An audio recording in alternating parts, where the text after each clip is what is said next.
Good evening, everybody. Welcome back to the channel. Appreciate your patience. Appreciate everybody at ARL's patience. We are back for the Indianapolis Motor Speedway Indy 500 here with America's Racing League. Full distance Indy 500. So excited to finally be back. We've got a healthy grid of 19 tonight. Wanted more, but what the hell? So Just research. Finish your game, guys. What happened? I don't know. It started like it was loading, and then it just said you've been disconnected. Okay. All right. I'm sorry, again. guys. I'm loading. Host migration failed. You have been disconnected from the game. Yeah, I can't connect either. That's weird. Let me create a new one here real quick. Host migration. Oh yeah, and I'm under the track. Sweet. But the lobby is on. Is up. Oh no. It was, and then it wasn't. So I'm gonna set a new one up here. This one will be called the third Indy 500. Yeah.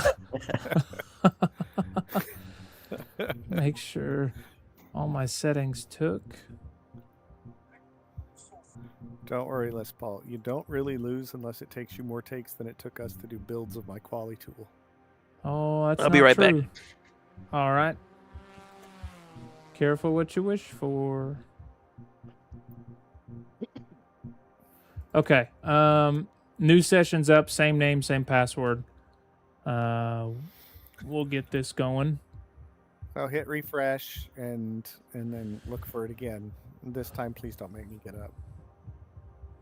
God, that's so strange. I don't know that I've ever seen that happen before. Yeah, host migration. Okay.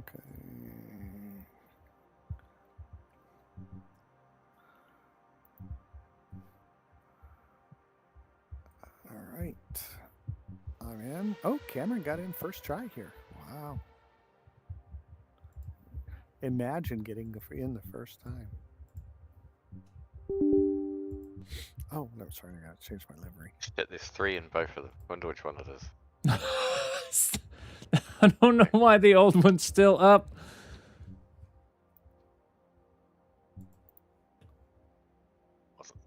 Now it's a practice one, sorry. There you go. All right, vote to start, Cameron. You did? Okay, cool. I did. What? What the? Oh my God! All my shit is. This is what I was doing this afternoon. Radio check. I was reconfiguring my wheel after qualifying. Wouldn't let me qualify, so I'm just hoping I got it all right.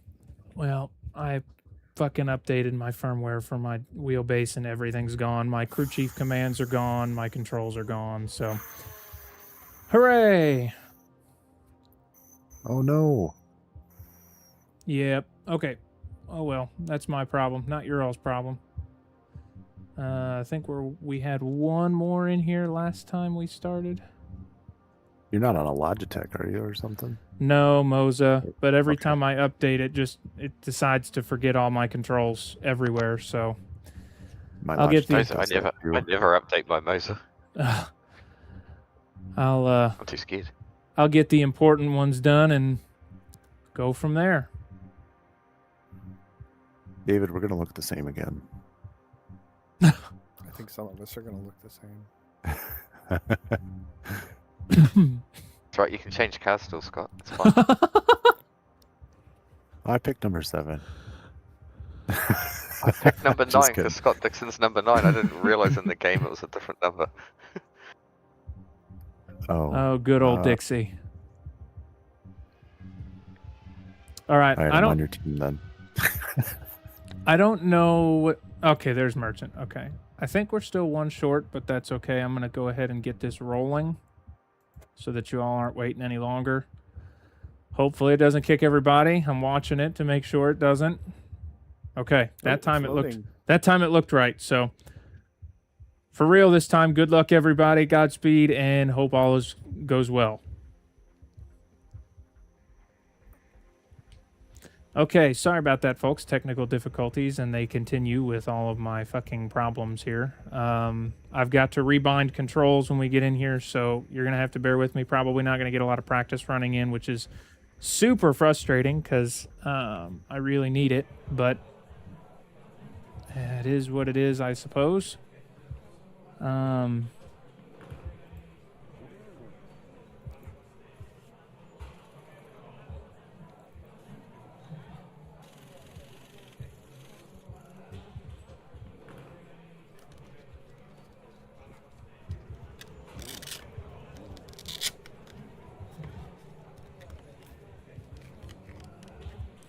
This Indy 500 has been cursed from day one for whatever reason. Oh,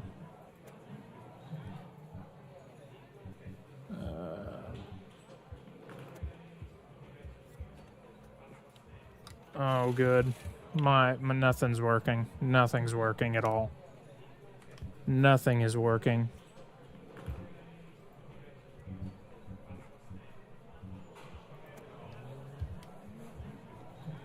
Nothing. Nothing at all. Fuck. And now my shit's broke again.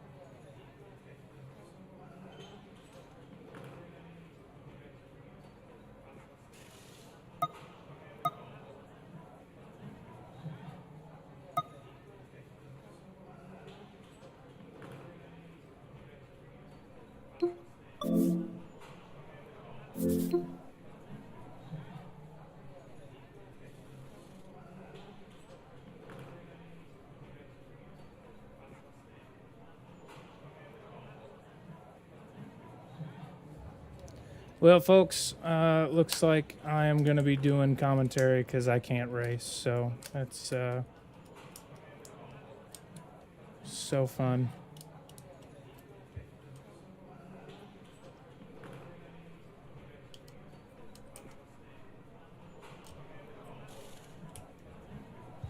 I can't even get the game to fucking work.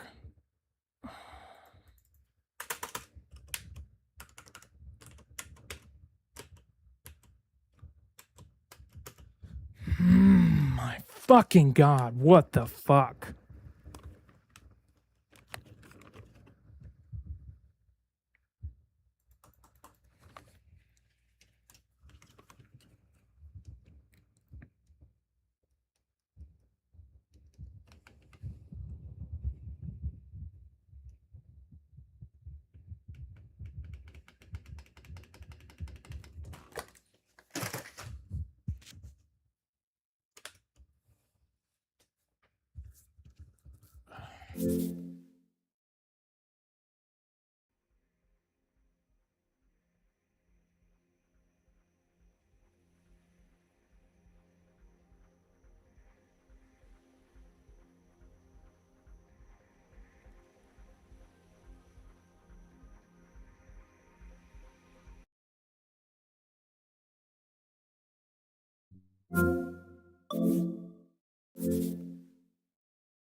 All right, folks. Sorry about all that. I'm back in the game.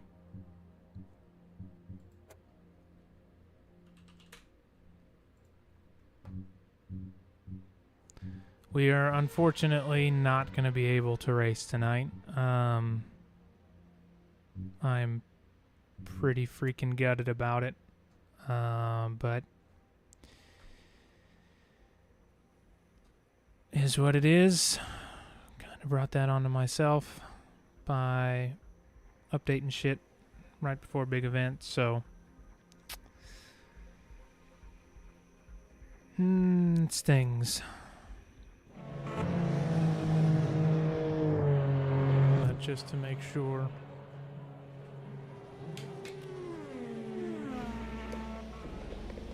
Yeah, none of that's working, so. Okay, we will monitor the warm-up session, I suppose, in the meantime. Sure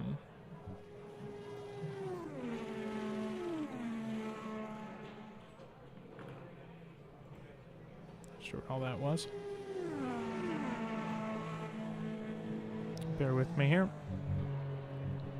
So we're gonna follow our pole sitter. Currently out here on track with a 39.380, tied with David Keeley for P5 here in the 20-minute warm-up. Now, folks, this is going to be a 200-lap showdown, 500 miles here at the Indianapolis Motor Speedway for the second running of the Indianapolis 500 presented by America's Racing League. Jeff H. putting it on pole Tuesday night with a staggering speed. 4-lap average was, one moment and I will tell you.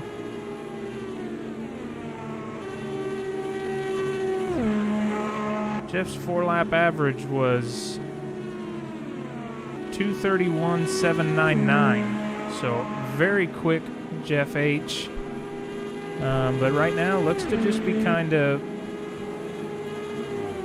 driving around and just kind of driving his race, his warm-up. This is a good opportunity for drivers to kind of get an opportunity practicing hot stops and pit in, pit out, side-by-side running. Another driver we're really happy to see with us tonight, Obscure Hi-Fi, ran a very nice qualifying attempt. Almost had enough to give Jeff H. a run for his money. Unfortunately, though, not enough time left in the qualifying session for him to have done that, so we'll start on the inside of the front row.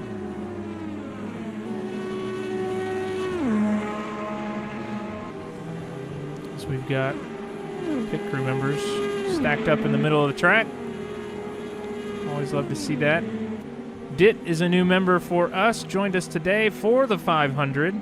We did add the provisional rule that non-qualified drivers may start from the back of the field in order of registration time, and thus brings us to Daniel Costa, who we haven't seen in a very long time. Glad to have Costa back out on the grid. Pedro out of pit lane for what is sure to be an interestingly quick lap. Pedro was very fast. Qualified P4.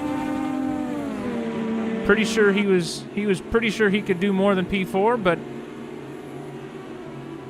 happy to start second row behind the race leader, pole sitter, Jeff H.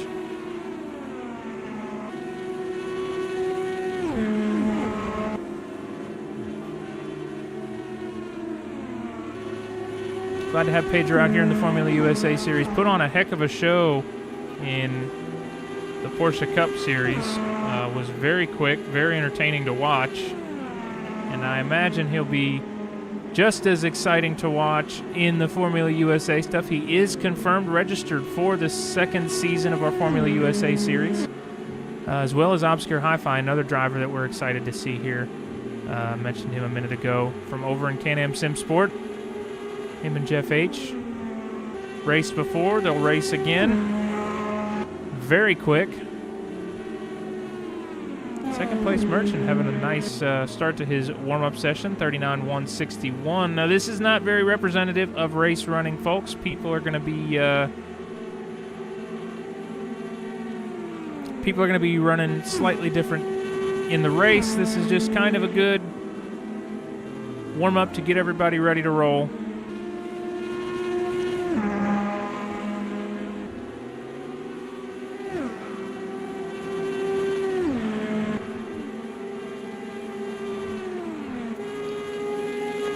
Look at Daniel Costa for the first time on track in a long while with America's Racing League.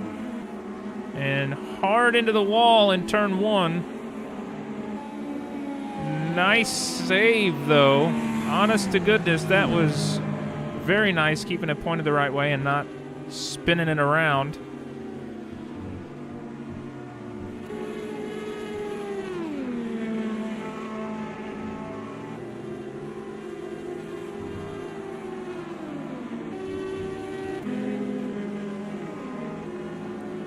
Charger. We'll be starting from P15 this evening, outside of row 5.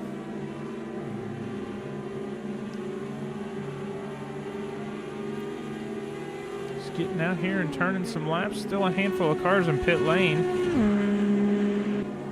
Taking advantage of the opportunity to get warmed up. Maybe just keeping their nerves calmed.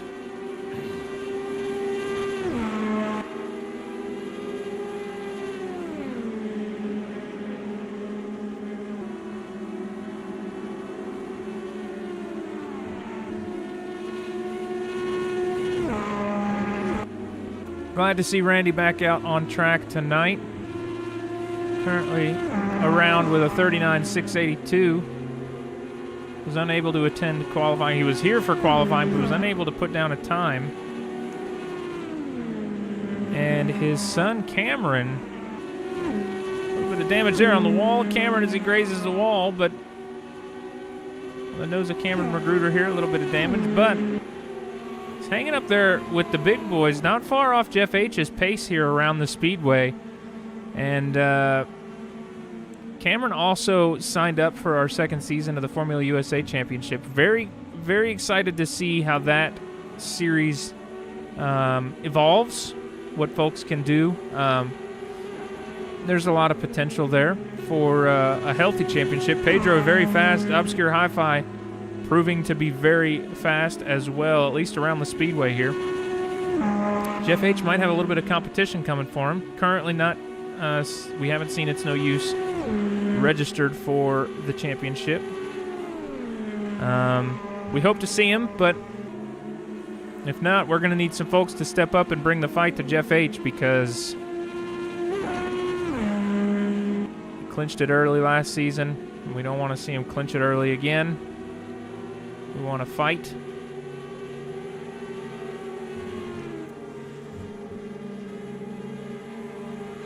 Dit coming around.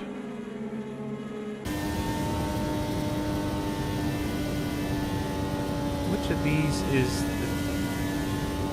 I guess that is the roll hoop cam. That's a bummer. I thought they had a better roll hoop cam. I know Sean's gotten it, but I don't know how he got it. Actually, let's make sure nobody's...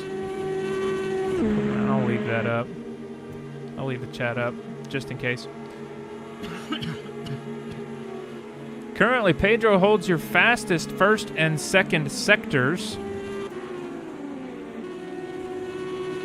You know, saying sectors around a track like Indianapolis Motor Speedway is a little silly, but still, the time's in Pedro's favor.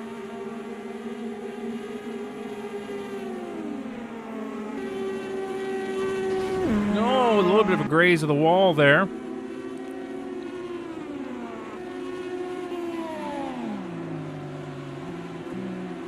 Sounds like Pedro practicing a pit stop here, down into pit lane.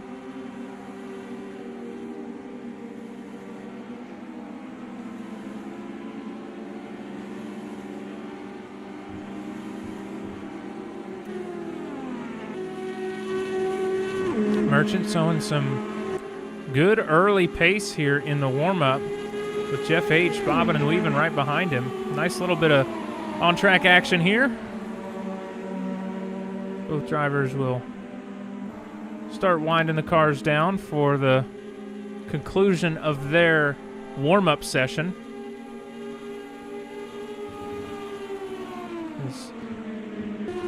Penna Mike and Daniel Costa there. Costa hanging it high. Beautifully done by Costa.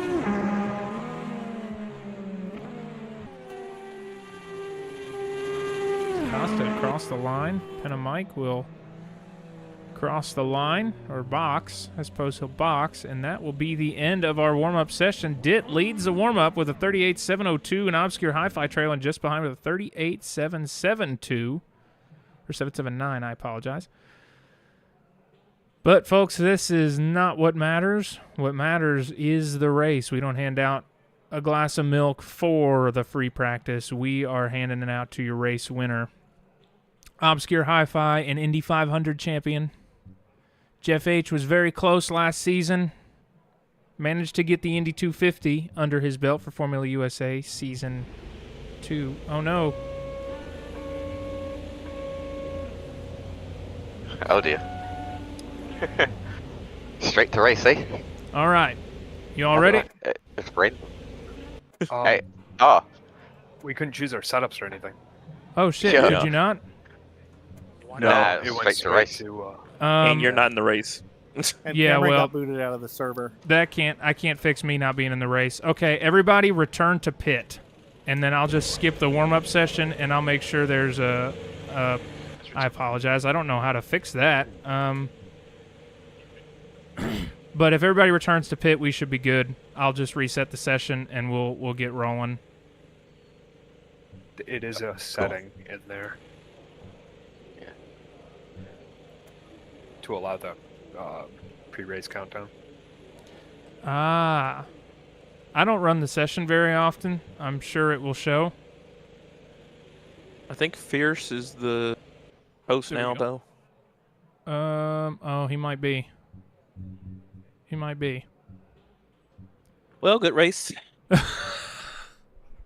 Yeah, nice Definitely job. save that Goose. replay. Congrats, Goose, on the win.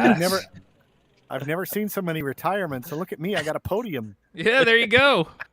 The only spot that matters at Indy is the first spot, so that's the only guy that that's gets to well. drink the milk. Guys, have a good night. Good race. Yep, I Um, got 8th. I'm gonna take that. I'm gonna hit it, guys. I'm Fierce, exhausted. Do you know how to change that setting? Yeah. Yeah, we don't want to go straight to race, so let No. me look here real quick.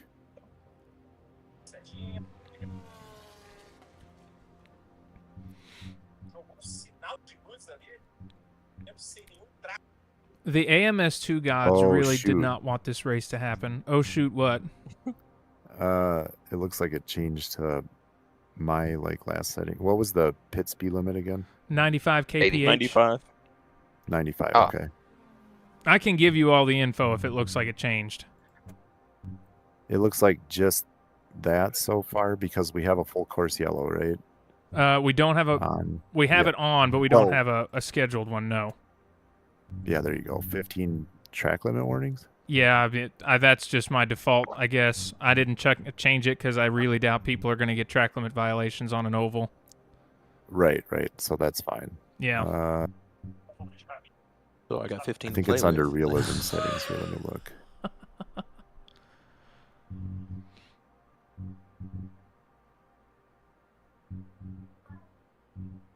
Well, it wouldn't be an AMS2 race if we didn't have some technical difficulties.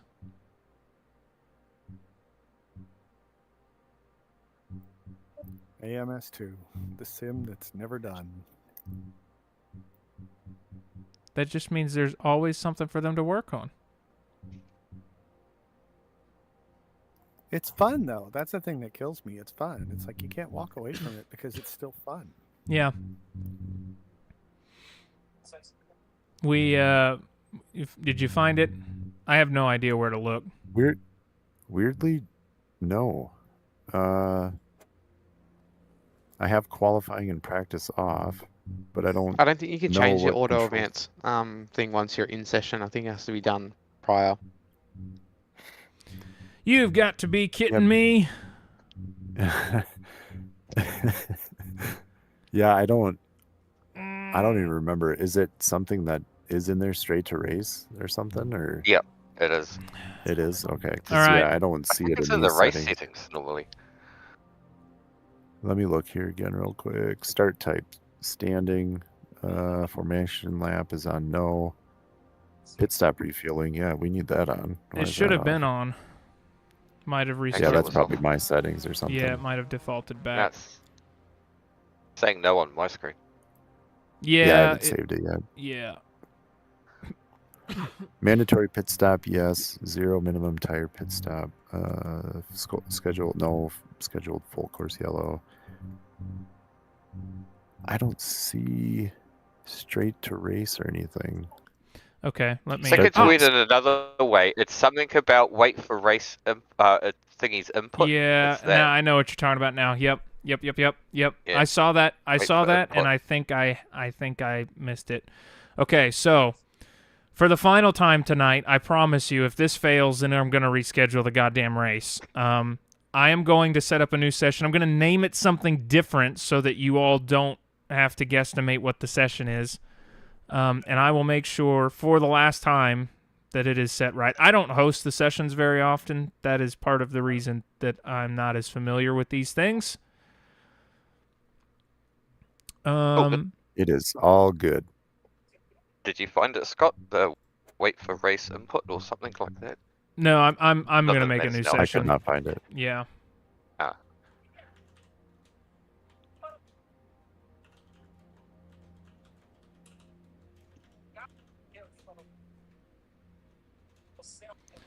All right.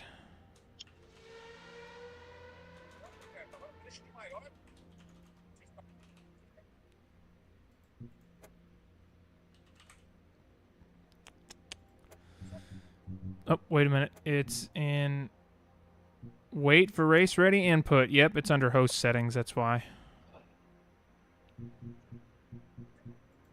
I don't think you can change the host settings once everything's rolling. Yeah, I think that's right. I didn't see anything. Yeah, any host settings. Make sure all those settings are good. All that stuff's good. Okay. The session is called ARL Second Indy 500, and the password is still 4. Last time, I promise. I swear, if it's wrong this time, then y'all can burn me at the stake.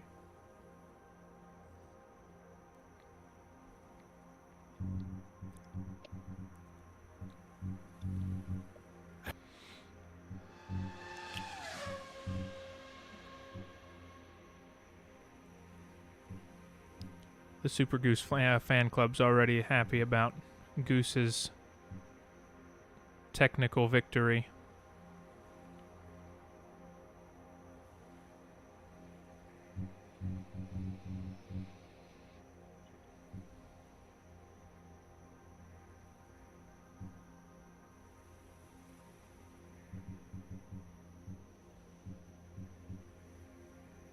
We're almost there. It still says no pit stop refueling. So Yeah, it. Oh, I'm glad you caught that because I changed the wrong setting. I'm gonna skim over everything one more time while everybody filters in. That all looks right.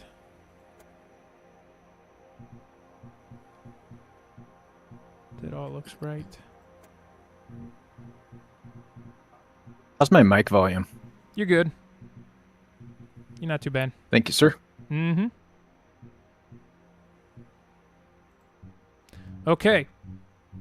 I think it's fixed. Who am I missing? We've got 2 AWOLs. I will make sure they get in here before I hit the go button. Yeah, I'm coming. Sorry. Okay. Okay, you're good. Just want to make sure I didn't leave it back because this one there's no practice session. So once I hit the go button, it's go. Race on. Or formation on. Pit refueling still no. Shows for me it's right. It says pit stop refueling no here. Might be an Full damage AMS2 type. display Medium. issue. Yeah, it's usually lagging or wrong sometimes. Yep. I don't know if Maybe it's going to change it on our screen once Yeah. once you've changed it, yeah. Just AMS2 things. Yeah. Yeah. Somebody needs to make that a damn T-shirt. Right? Just I AMS2 agree. It's things. a meme. Yeah. AMS We- gonna AMS. We had 18 before shit hit the fan. So we're hoping pit stop It was refueling. a lobby. It was the safety car. Well, the safety car's not allowed to race. So. There's our 18th. Okay. All I right. don't care if it qualified ahead of me. If everybody's good, I'm going to start it. I will call your position and lane for this first formation lap, and then there will be a second formation lap after that. So the green flag will not drop until lap 3. Everybody good? Makes sense to everybody? Would you guys prefer I Or if called the you're green using my flag? Or qualifying tool, we're gonna add 1 extra lap. yeah. Also, the pit speed limit is 80, not 95. It's not. Just so It should be 95 kph. The It says 60 for me. yeah, it says 60 for No, me that's too. wrong. But now. AMS2 things. Yeah. AMS2 things. it definitely was 95. Then it is Okay. 60 Yeah, for mine you. keeps saying 62. All right, load the setups. Everybody load your dang setups. Yes. And appreciate everybody's patience. It's been an adventure to say the least. Oh, fuck me. What? My game, it just disappeared. No. Oh, it's back. Okay. Oh, good, good. I was about to send my microphone through the fucking wall. It's been one of those fucking days. Okay.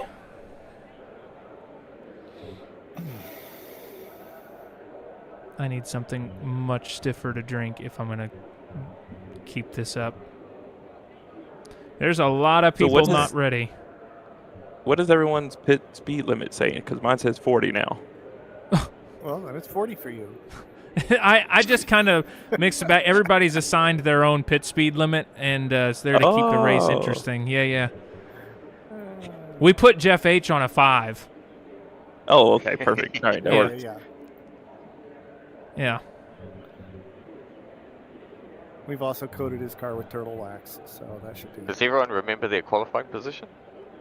I I'm was gonna call 7th, it. but I think He's in a Chronos is that. Oh, okay, Yeah, you've gotten promoted, Merchant, to P6. sweet. Am I the only one? Oh, that's where I that- am. Nice. All right, who put Les Paul on pole? Come on. I did.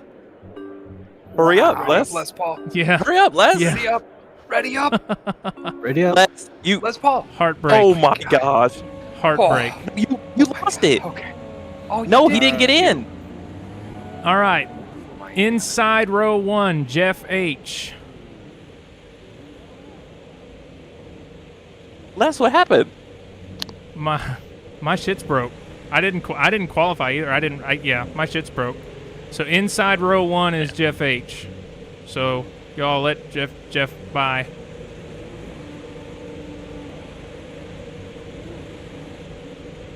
Sucks. A little bit faster. Nope, we're going to need every second. All right. Middle row 1, Obscure Hi-Fi. Outside row 1, David Keeley.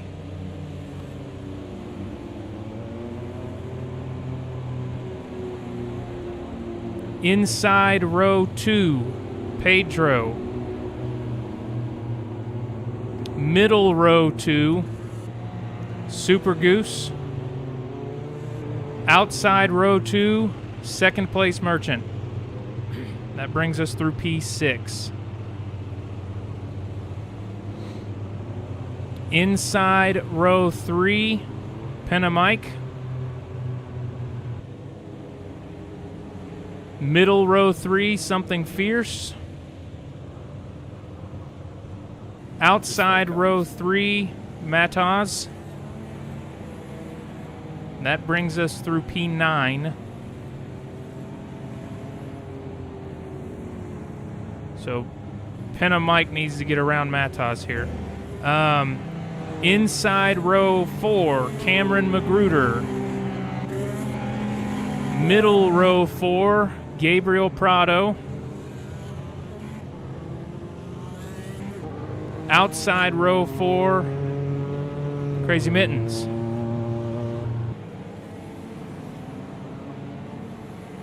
And then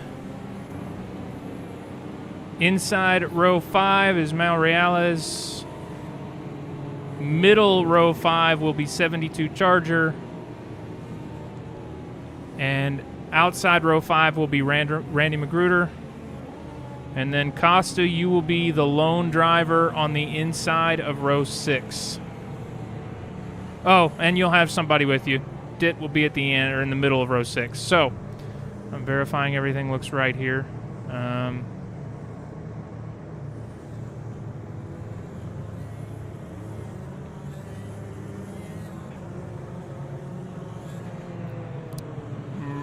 Merchant should be P6 and Goose should be P5. Yeah, I'm just waiting on them. Okay. Front row looks nice and tidy.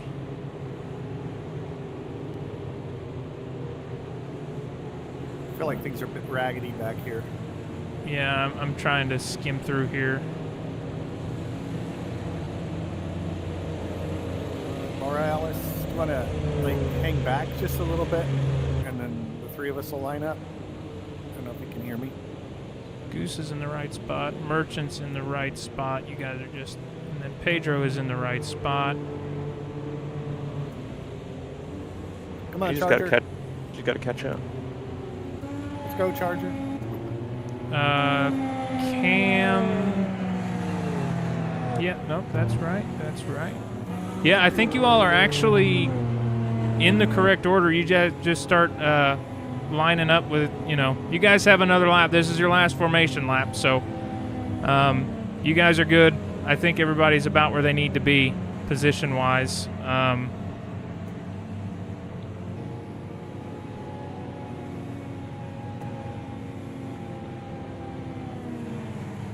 Yeah, looks good.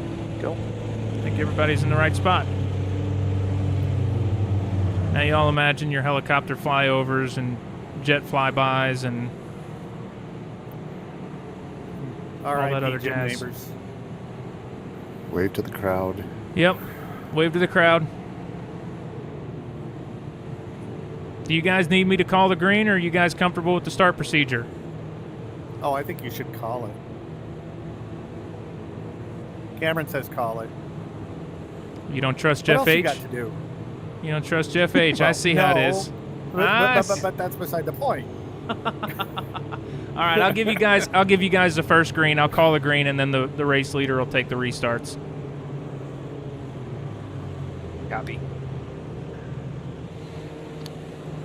Nice, tidy. The rest of the field need to catch up to the front. You guys are spread out pretty good. Boy, it looks pretty, though. I'm going to pick up the pace a little bit. Yep. Hopefully it'll make a good YouTube later.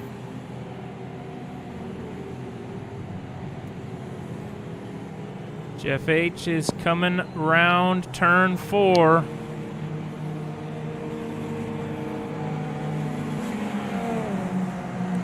Green, green, green, green, green. Go, go, go. And we are off for the second running of the Indianapolis 500. Jeff with a nice lunge to the front here early on.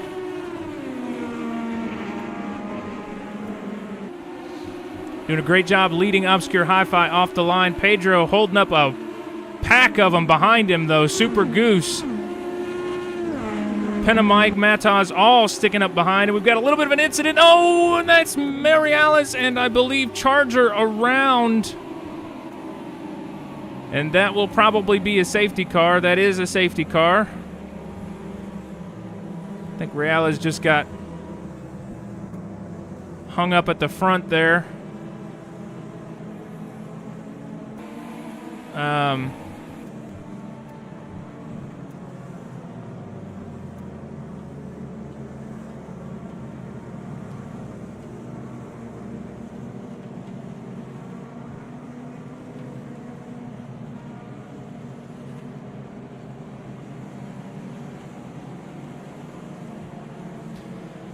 Well, that was exciting.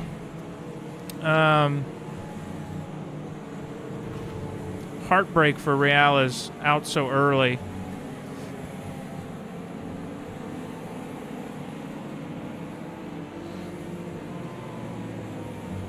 Hoping for a rather quick lap here. Hope this is a short safety car period. Jeff H. making it through the fray with no issues. Obscure Hi-Fi still maintaining P2 and David Keeley P3. The top four really haven't changed. Bit of a gain here for Super Goose up into P5 from his starting of P5. Never mind.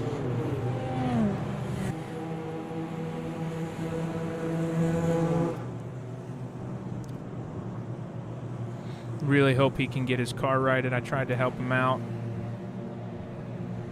72 Charger will be about 2 laps down from the field, but that is not the end of the world. We do have waiver rounds starting in Season 2 officially, but we are debuting that here in the Indianapolis 500.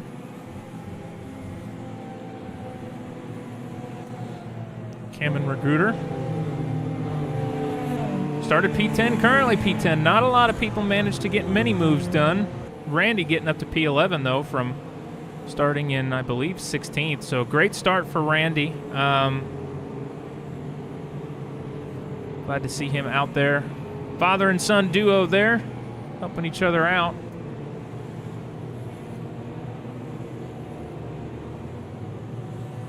Real is doing everything he can to get that car righted. I worry that we won't go yellow, we won't go green again until he is sorted.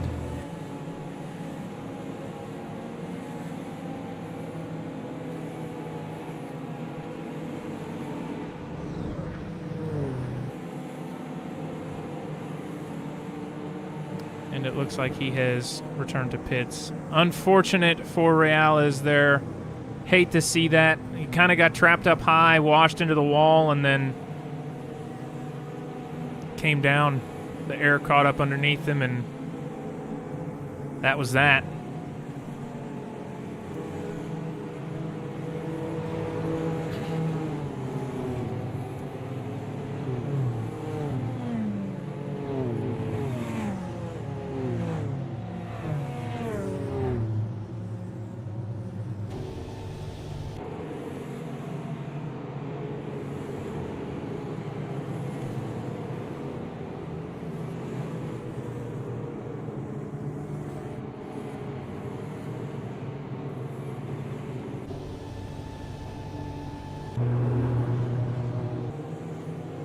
The 72 Charger. Okay. All right, for the first restart, just letting you all know, there is one wave around.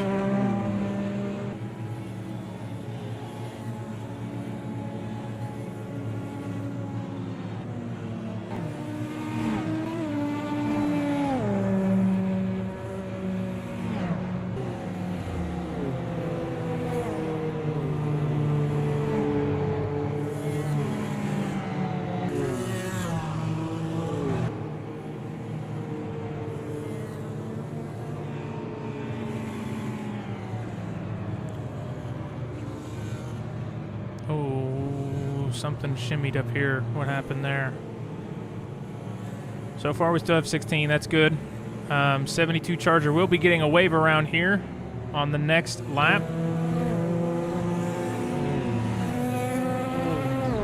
Which will put him back on the tail of the lead lap. So fortunate for him. The damage was not too deeply sustained. He'll be back on the lead lap at the end of the official restart.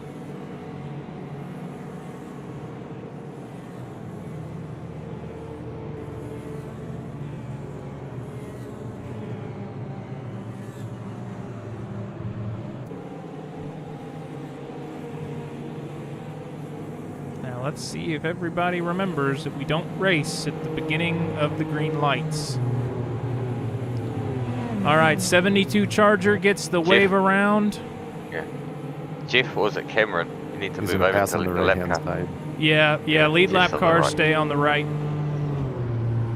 Oh, lead. I Oh, thought what? we stayed on the left. No. Yeah, we're staying on the left. Oh, yeah, Lead on the sorry, left. sorry. Cameron. All good. Your all's I know, left, I my know. right. He made a mistake. That's fine. 72 Charger gets the wave around. Jeff will bring you all back to green. Good luck. Appreciate your cooperation. All right.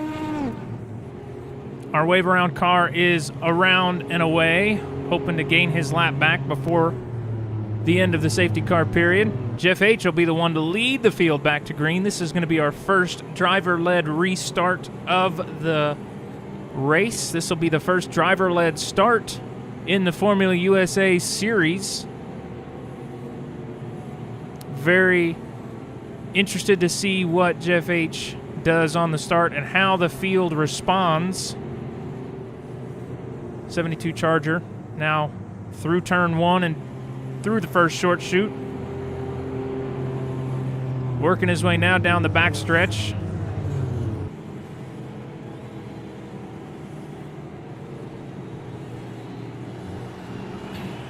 Jeff H. approaching the restart zone.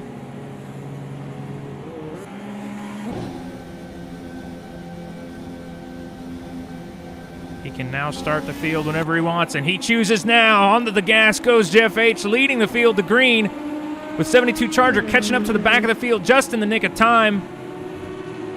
With a great lunge on the start, Jeff H. is away, and Obscure Hi-Fi chasing in the slipstream. Super Goose facing a heck of a lot of pressure from Matos behind. At second place, Merchant dropping way back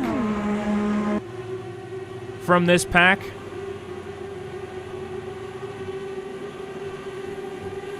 .72 Charger, P13, not sure. We've had another safety car. What has happened now? Prado is in the wall. Dit is damaged. But it looks like they're trying to limp it back to pit lane. Wouldn't be an Indianapolis 500 and AMS2 if we didn't have a whole bunch of cautions.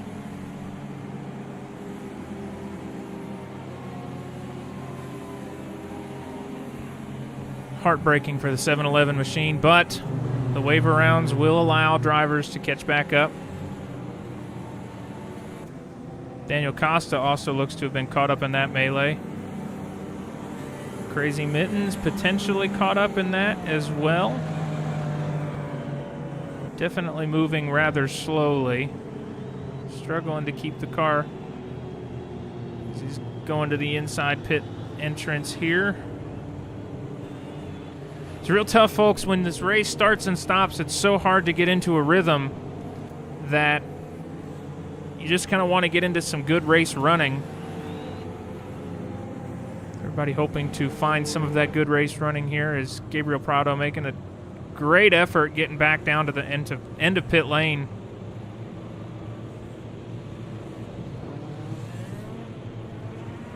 Crazy Mittens making it in. 72 Charger seems to be okay. Dit down the back stretch here. It's crabbing hard, but he is doing a lot to try to save it.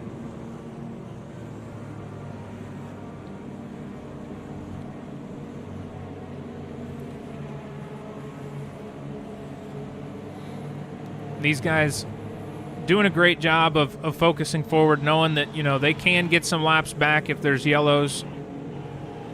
This isn't the end of their day. It's a long race. We're only about 9 laps into it, the first 2 being provisional formation laps.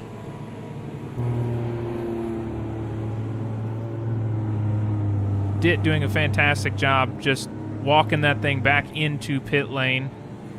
Crazy Mittens being serviced now. Gabriel Prado in pit lane. Costa back out on track.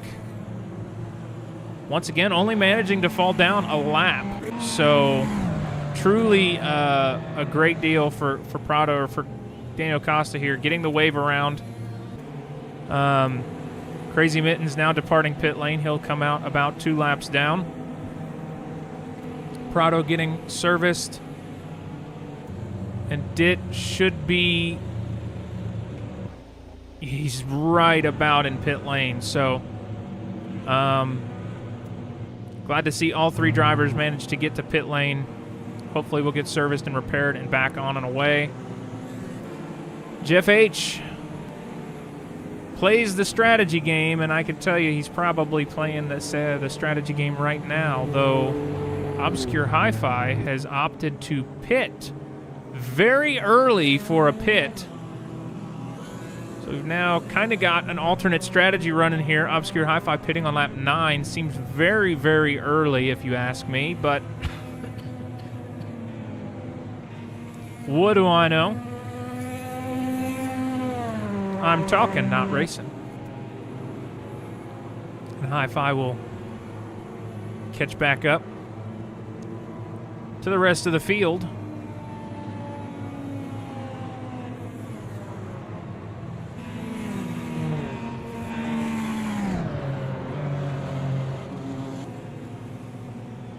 And he will be the last driver on the lead lap. Daniel Costa will be the driver to get the wave around.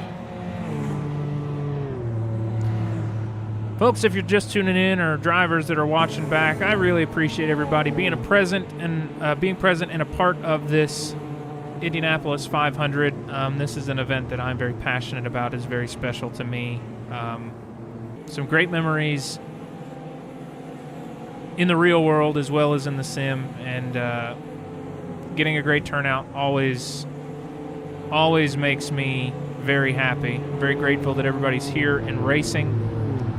Everybody stuck with all the technical difficulties we had. People joined and enjoyed the qualifying, which was different and unique, and we don't do that in anything else that we've done. So just have to give massive props and appreciation to everybody out here on the grid now. And all of you listening or watching at home, thank you. It means a lot. Because as bummed and heartbroken as I am that I couldn't be there racing tonight, I'm hoping that the race ends up being enjoyable for everybody to watch. Safety car is in, the manual formation begins, and Daniel Costa will get the wave around. Prado and Dit still in pit lane. Everybody doing a great job with this wave around rule. I appreciate the cooperation that's been done. Oh, and Crazy Mittens back out on track getting the wave around as well.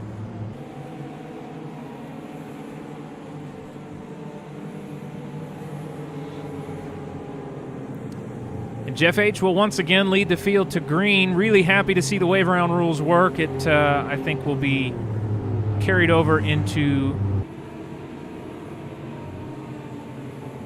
the full-time series that we race. Second place Merchant hanging out in P6 right now. Qualified P6. Actually qualified P7, but was promoted. We've had a couple people that had some urgent matters come up. They were unable to make it tonight, and thus have had to withdraw from the race, and that has promoted a couple drivers, Merchant being one of them.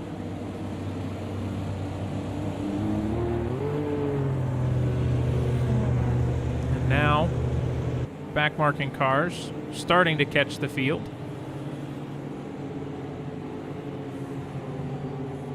As we approach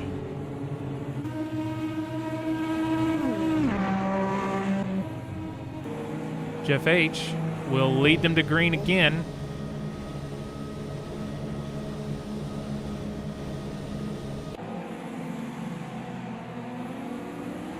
And we are off and away. Jeff H. leads David Keeley on the restart. Keeley responded much better in the restart than Hi-Fi did. Only about 3/10 off the line when we crossed the yard of bricks. Pedro maintaining a solid P3, and Super Goose once again facing pressure from Mataz behind. Second place Merchant trying to find a little bit of room as he wiggles down on the bottom as he dips into the shoulder. And Obscure Hi-Fi pulling up the back of the lead lap. Or I apologize, not pulling up the back of the lead lap. Now Daniel Costa is the back of the lead lap, a driver that we've seen all too many times be absolutely dominant in a race car. Is now Super Goose. We're side by side. Somebody's up and into the wall. I believe that was something fierce. Managed to get it into pit lane before we threw the yellow. Hopefully not too much damage done to that machine there. We were 3 or 4 wide coming out of turn 4. And Super Goose now being overtaken by Mataz, who is charging to the front. Now, second place Merchant has a look on Super Goose, who's dropping like a ton of bricks. I wonder if the driver is either suffering a little bit of damage from the exit kerfuffle from turn 4 or potentially on a fuel save strategy now, as he's noticed he saved quite a lot of gas. Maybe trying to stretch the fuel load and save himself a stop, as now Mataz going around David Keeley for P3. Nice and tidy up on the inside. Mataz P3. And Pedro into P2. Second place Merchant charging down the field up to P5 as he sticks his head out, tries to get on the inside of David Keeley, who is now going to face the pressure from Merchant. They're side by side into turn 3. Merchant up into P4 through the short chute. Jeff H. still leading this field, and we've got a really wide run from David Keeley, kind of getting hung out in the marbles there, almost clipping the wall, but doing a very good job keeping everything nice and tidy and off of the wall. As now Keeley's chasing back down Super Goose. This is not where he wants to sit. In second place Merchant and F. Mataz now dueling through turns 1 and 2 down the back stretch. Merchant yielding a position back. And now Super Goose on second place Merchant. 2 wide down the back straight. Merchant ducks down into the slipstream through turn 3.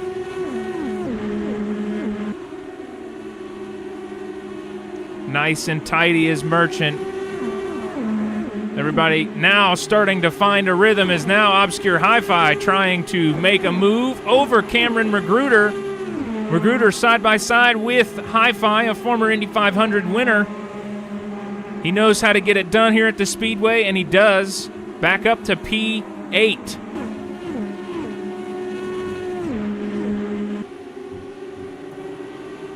And now another move from second place Merchant on Super Goose. These guys trading positions like candy. You gotta imagine they're grinning behind the wheel, racing each other. All this back and forth.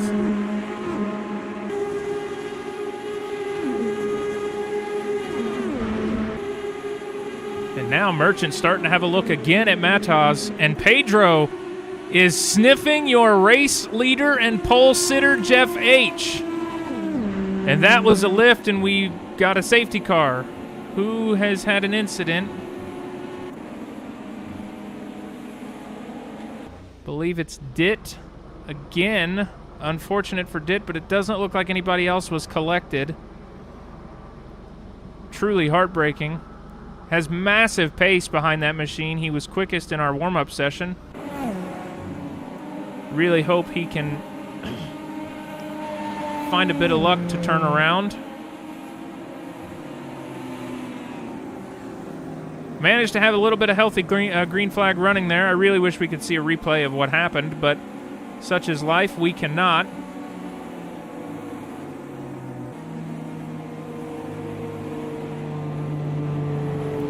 Obviously, folks, since I am not racing and I am doing commentary, this won't be rewatched on Monday. I'll be doing something else on Monday instead, so if you had carved out some time for the Indianapolis 500 on Monday, carve out time to come see whatever else I decide to stream.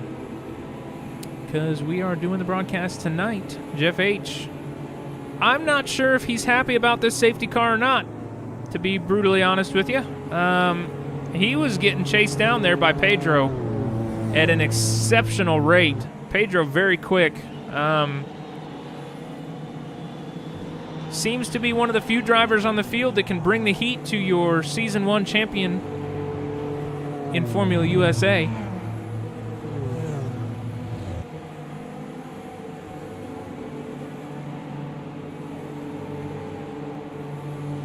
A driver that is absolutely happy about this is Crazy Mittens. We'll put him back on the lead lap. And Gabriel Prado will gain one of his, I believe he's 4 laps down. We'll gain one of those laps back. We've had a retirement. I am unsure who that was. 72 Charger. I didn't believe he was damaged, but that is a bummer nonetheless. I think he retired from not last. Not sure what transpired there.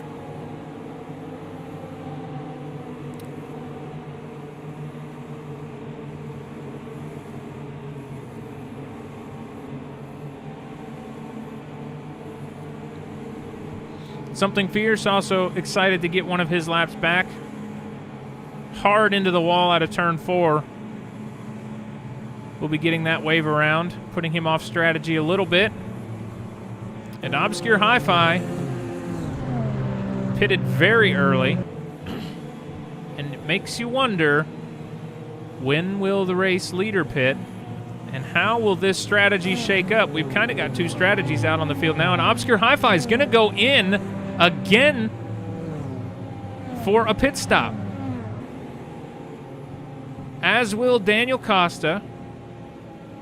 And these are the only 2 drivers that elect to stop under yellow. I'm not sure what Hi-Fi's angle is here.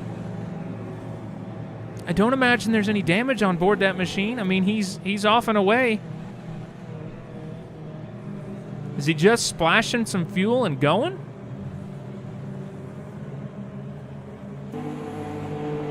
The strategy thickens, the plot thickens, and it will be interesting to watch this unfurl. I would hope the safety car boxes this lap. I hope.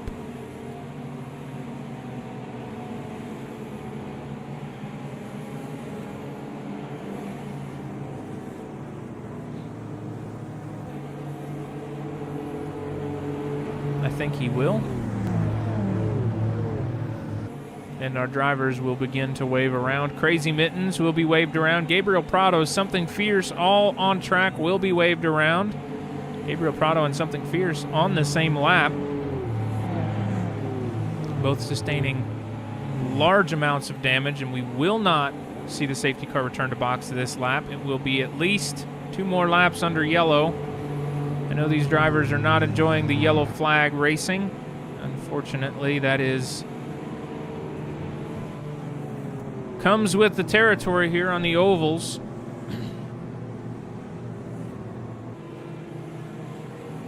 It's a high level of precision that comes into driving a clean race here on an oval.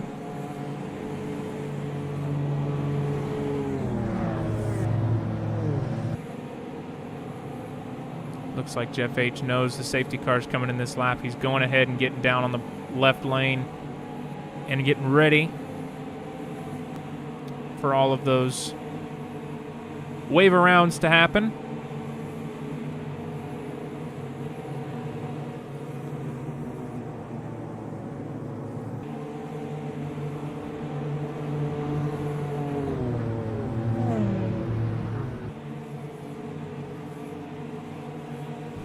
Big jump out of line there. Ditt will also get waved around as he's back on track now, many laps down, but gonna see if he can't salvage anything from tonight's event. Safety cars should be coming back to pit lane. And now the wave arounds will be permitted to drive around. Very happy to see this working beautifully. Gabriel Prado, Daniel Costa, Crazy Mittens all gaining a lap back. Something Fierce, Ditt also picking up another lap. Very happy to see that everybody's obeying that rule, and not that I doubted anybody would, but, or not that I doubted people in any bit, but, you know, glad to see that it's it's doing what it's supposed to.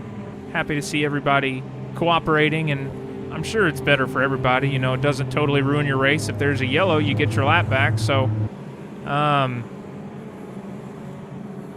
it's a win-win, truly. So wave arounds are now crossing the yard of bricks for a lap, regaining their lap. And Jeff H. will once again prepare to bring the field to green, but his steepest competition is nipping at the attenuator there. Pedro was right on his heels before the safety car came out, and the guys got pace. We want to watch this battle for the lead when the green flags wave here at Indianapolis as we begin shortly our 23rd lap of competition.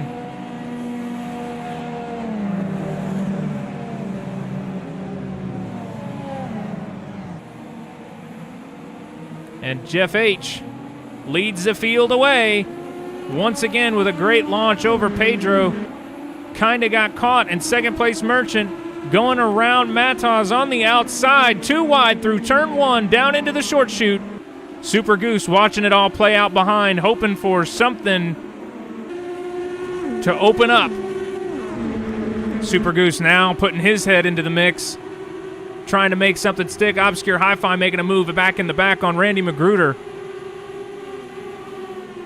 But Merchant all over Matos here. A little bit of a puff of smoke, I think I saw from Matos. Not sure if that was just a little bit of slide. Everybody's through the first lap. So far, so good. And Merchant side by side, too wide down the front stretch and on to turn. Oh my Lord, turn two. That was almost very dicey. And now Matos getting hung out to dry, and a little bit of a shoulder check from Super Goose that almost threw another yellow. But now, second place Merchant back up to P2, and Super Goose and Matos now duking it out fiercely behind. Through turn three, Matos on the outside, Super Goose keeping the bottom lane. And Obscure Hi-Fi hanging out in the back, leading a former champion in the IMSA series, Daniel Costa, and there goes Matos on the inside of Super Goose. Beautifully done. Super Goose back down to P5 and Matos up to P4. Second place Merchant chasing down Pedro now. Trying to make a move on your driver in P2. Can he get it done side by side down the back straight? Not going to happen. Bows back into the slipstream for turn three. Through the short chute, tries to get it set up to make a move into turn one on the following lap. Jeff H. still leads this race, but it's clear the drivers behind have paces. Now Merchant on the inside of Pedro through turn one, too wide. Into the short chute, absolutely flying. Merchant is coming for the lead up into P2, now trying to hold off a very rapid Pedro 888. And Pedro just biding his time, saving some fuel perhaps. Definitely think he could have made a run there, and he chose not to. As now these guys try to catch and run down your race leader, Jeff H., who brought the field to green on all of our starts this evening. This fight is surely far from over. Merchant in that middle lane there, giving Pedro an opportunity to make a move on the inside should he choose, but Pedro being very patient. Merchant defending there on the middle. Crazy Mittens starting to fall a little bit off the pack here. Doing a good job hanging out right there in P12. Still back on the lead lap. That's always a plus.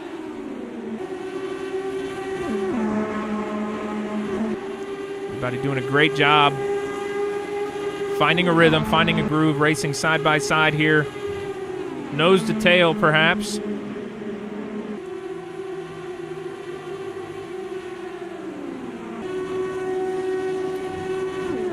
And Jeff H's lead is slowly diminishing down to 2/10. And it looks like Randy Magruder in pit lane, possibly for some damage. Cameron Magruder. Randy's the little boy. He's currently sitting P7. Hanging with the big boys up there, right behind David Keeley and Super Goose just about. And Jeff H. now starting to face pressure from the rest of the drivers in these top 3 spots. Super Goose chasing down Mataz now. Once again, this fight not over.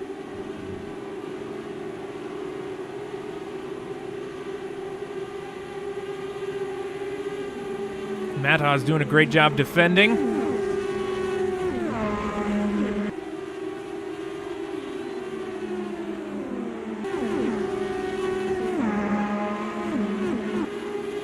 What a race for the lead we've got, folks, and what a race for P4 we've got. Super Goose trying to find every opportunity he can to get around, but the slipstream keeps getting broken by Mataz.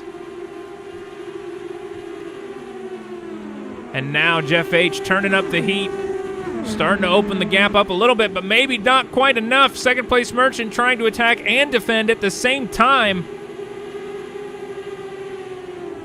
It's Cameron Magruder now getting passed by Obscure High Five for P8. Cameron falling down a couple spots from when we saw him last. This kid's got speed, folks. We'll want to keep an eye on him during our regular season proceedings because I think he will be quick. Somewhat new to ovals, but absolutely stellar on road courses. Now we see some bobbing and weaving up ahead. Mataz now getting into the mix with the top 3 drivers here. Train of 5 of them, all within about not even a second of each other. Through the slipstream, this lead line. Now Mataz making a move on Pedro, not going to stick it just yet. Pedro just trying to bide his time, but now he's starting to face pressure from behind.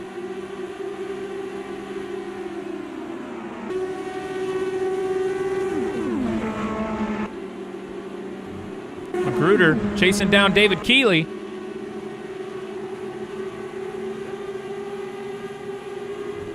And Mataz with a beautiful move. I missed it. Up into P2.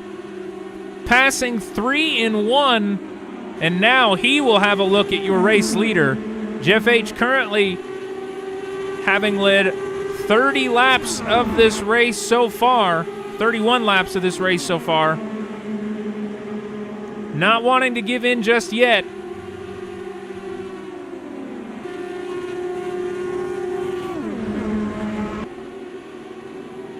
The pressure is significant for Jeff H.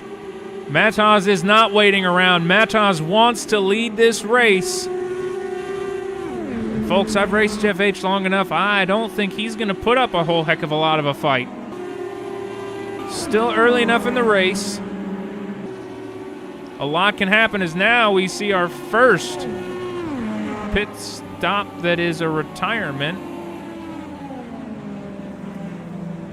And a safety car. What has happened?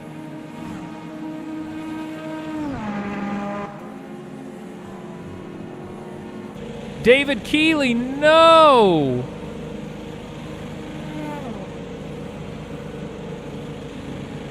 He is trying desperately to fix that car, to right that car, but I don't think it's going to be enough. And David Keeley has retired to the pits. Heartbreak for the New Zealander. Hate that. The attrition rate very steep so far. 5 drivers down, or 4 drivers, I guess, down for the count. I don't count because my game decided not to let me race tonight.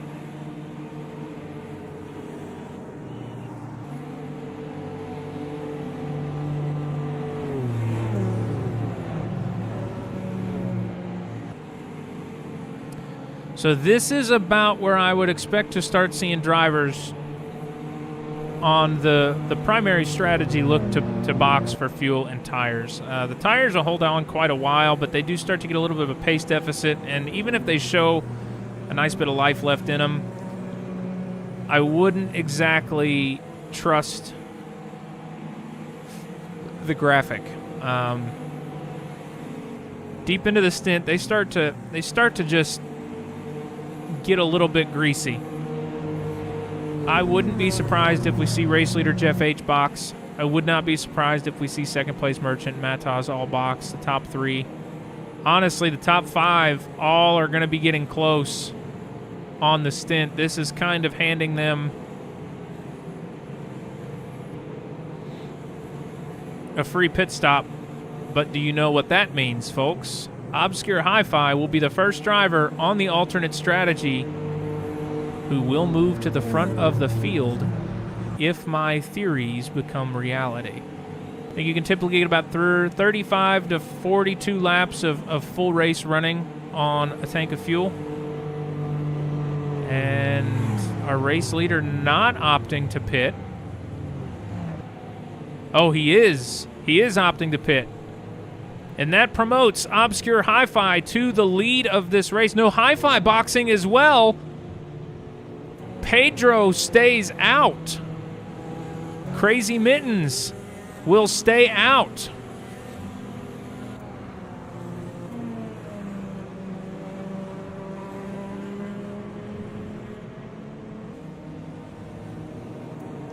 Pedro 888 will lead the field to green. Folks, I am curious. Not a lot of fuel on board that machine.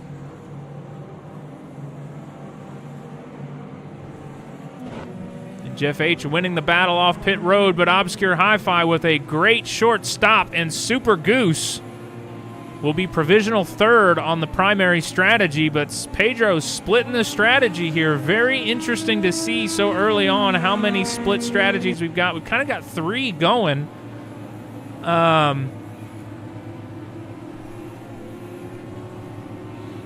Mataz, 4th on the alternate strategy. Second place Merchant, not with an ideal stop. We'll have to race hypercar aficionado Daniel Costa off of the line, and now Pedro boxing. Not sure why he waited.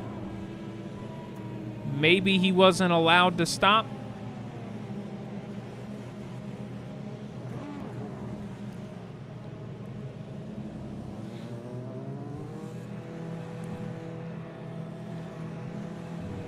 And that puts Jeff H. back in the lead of this race.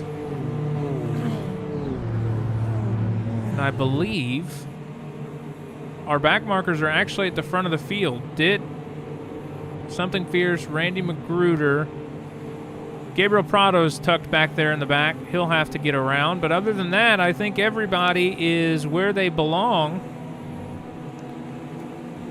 And Obscure Hi-Fi now on the primary strategy and sitting P2. Super Goose, who we know can give Jeff H. a run for his money, sitting P3. Mataz in P4 and Penamike in P5.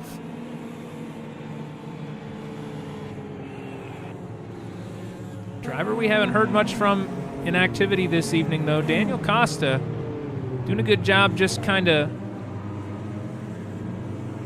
driving a decent race, letting the race come to him. Started effectively a 17th, I guess, and is currently sitting P6. Big gains for Daniel Costa as we come through the first short chute for our final lap under this safety car period. Drivers will be gearing up to take the field back to green.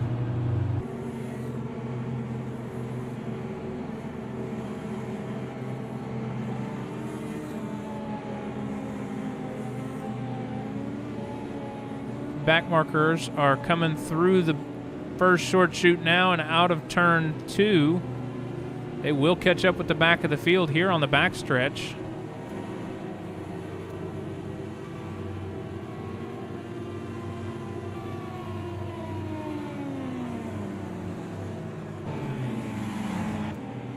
And Jeff H. once again leading the field to green.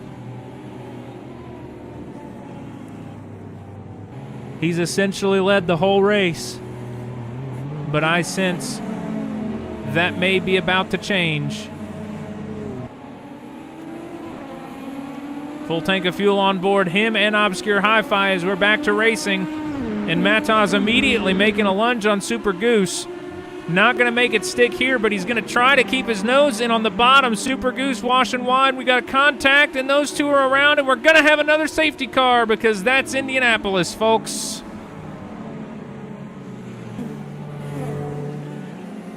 Oh, maybe we don't. Safety car's not out yet. No debris on the field. I think we are staying running, and now Hi-Fi really starting to give a run to Jeff H. And these two catching a big break with the incident behind. And now Hi-Fi on the inside. Doesn't have the momentum to get it done.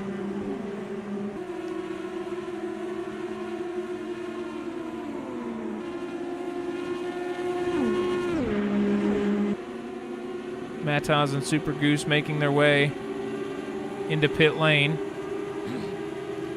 Jeff H starting to face pressure, or was starting to face pressure, but he's not starting. He's starting to get away from it now. And second place Merchant back up into P5, chasing down Costa, who is up to P6 or P4 now. Costa, who we know is absolutely rapid. Merchant thought about it, thought better of it. Bowed back in.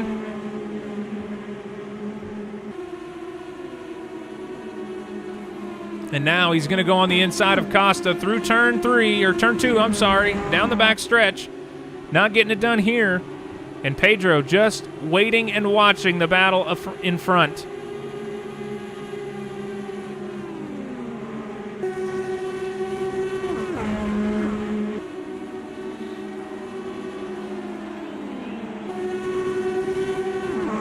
Merchant trying to make the move happen. And here it comes on Daniel Costa. Side by side, 2 wide into turn 1. Costa up high is going to wash wide, and that's going to open the door. Costa into the wall, and Merchant back up to P4 will proceed to chase down the leaders of this race.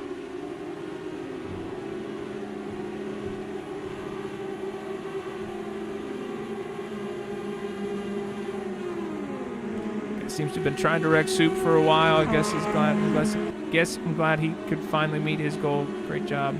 Yeah, I'm not sure what was happening there. There was a lot of hard racing. Mataz has been charging through the field. I'm not quite at liberty to make any sort of judgment calls, but definitely was a bold move in turn 1. That much I will say. Again, folks, people are racing like this is the last 2 laps. We've still got so much racing to go. It's a long race. Drivers just need to be patient. Jeff H doing just that. Staying patient but staying clean. Penamike tucked in behind the 2 in front of him. And second place Merchant continuing to shave that gap down further and further as we go. Mataz must have sustained significant damage as he is still on pit lane. Super Goose down about 2 laps.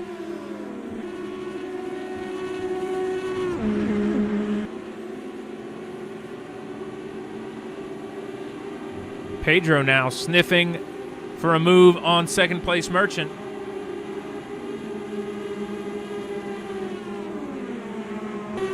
Doesn't get anything done here, but he's setting himself up.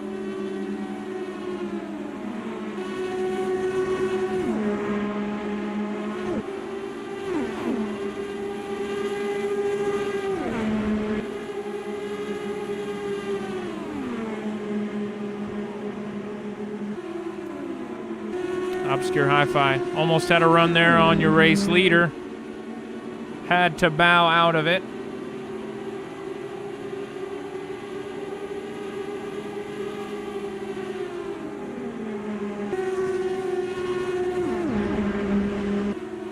The benefit Jeff H has, folks, is he's got the ability to control the the speed of this race, really. He's out front, he's leading, he sets the pace, he's in clean air. If he wants to put the hammer down, he can do it.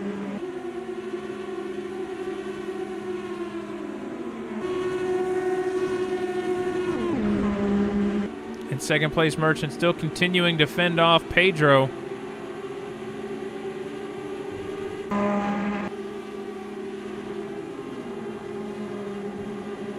Gabriel Prado trying to gain on Something Fierce ahead. He does have a back marker between he and the car ahead.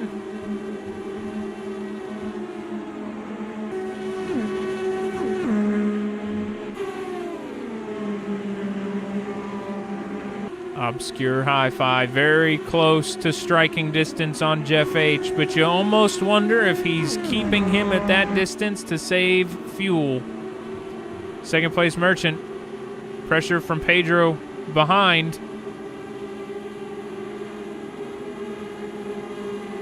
Folks, I think Pedro is toying with Merchant here. I think he's just trying to put pressure on. I don't know that he has the intent of passing.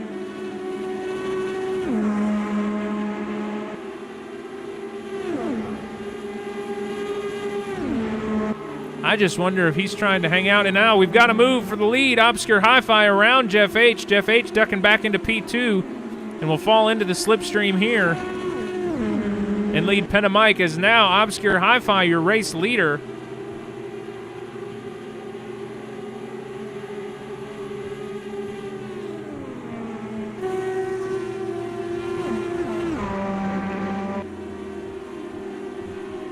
Randy Magruder down on pit lane.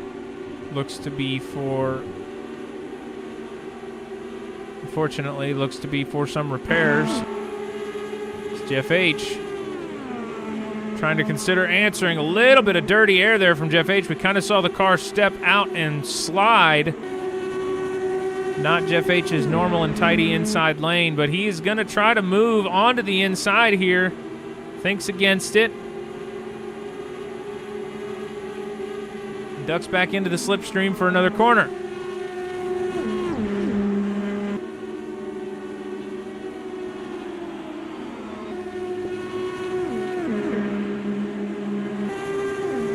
As we've now completed 50 laps of this event, folks. 50 laps.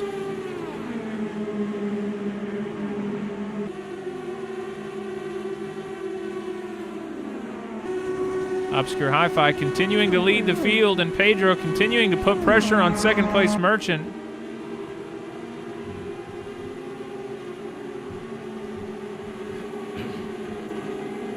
Let's move here from Gabriel Prado on Something Fierce, getting around Fierce for P8.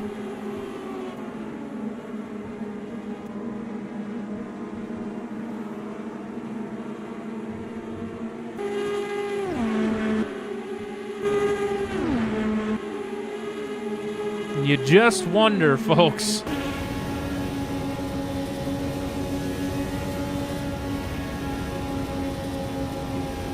Whoa, a little bit of a wiggle there.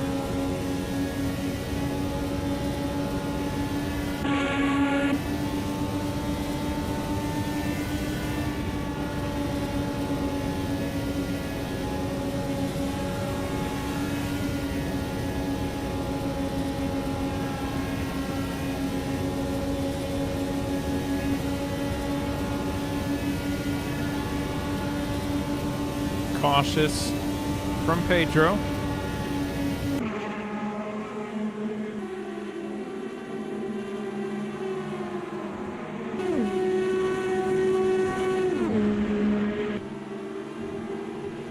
Something Fierce in pit lane for, I believe this is probably a scheduled stop.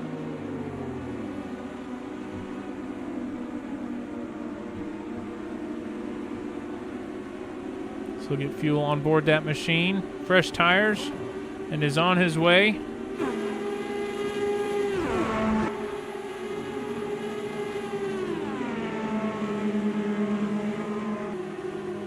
Obscure Hi-Fi continuing to lead the field.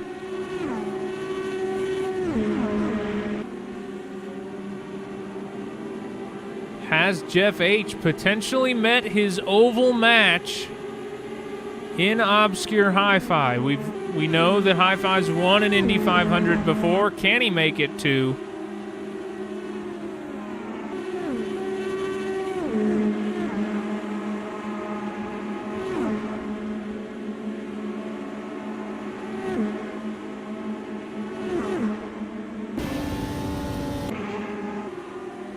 Now Hi-Fi beginning to close in on Super Goose.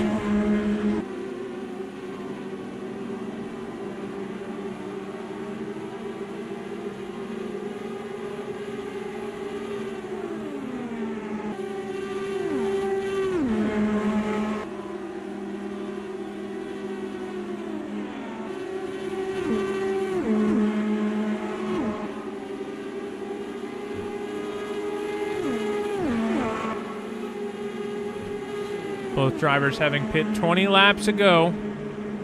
About halfway through a tank, a little over half a tank.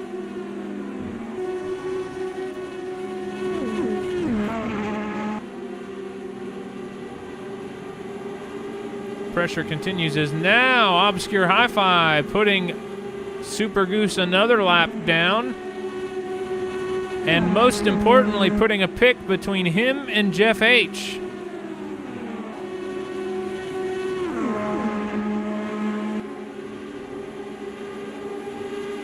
Looks like Dit is around in pit lane. I'm not sure if that was locking up on the brakes on pit in.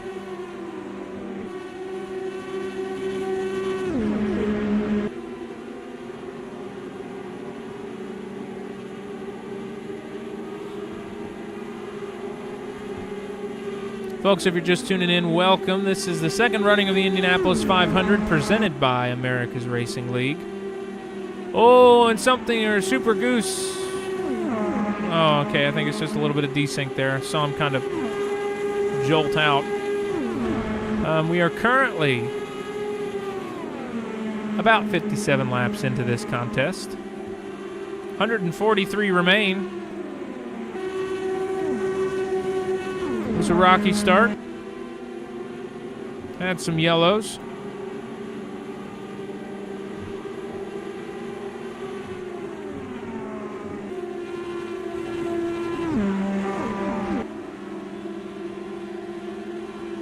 Crazy Mittens out here running P7 right now. Still on the lead lap, or was until about 2 seconds ago.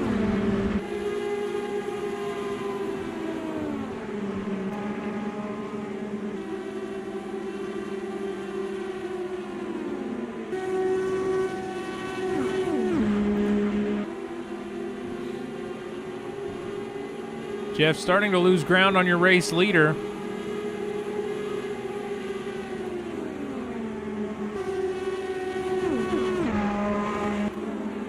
And the battle between Pedro and Merchant continues.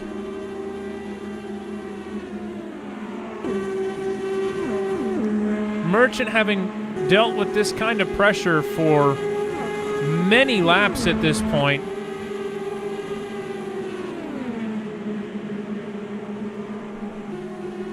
But critically, folks, they've caught up to P3 of Penn and Mike, and this is where I expect to see Merchant try to make something happen as he goes around Penn and Mike, 3 wide down the back stretch around Crazy Mittens. Up the inside of turn 3, and second place Merchant up to P3. Now Pedro has to put the pressure on Penn and Mike, with Merchant beginning to open the gap. Defensive move from Penn and Mike early. Pedro not getting there in turn 1. And now Merchant wants to chase down your race leaders. Jeff H right there, knocking on the door of P1, but the most crucial thing, folks, he is saving fuel.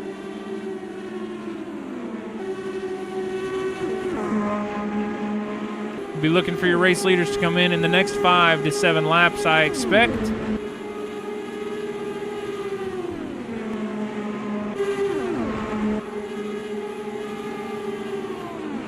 Pinna Mike fighting to hold off Pedro 888 and still trying to chase down second place Merchant, who currently sits in third place.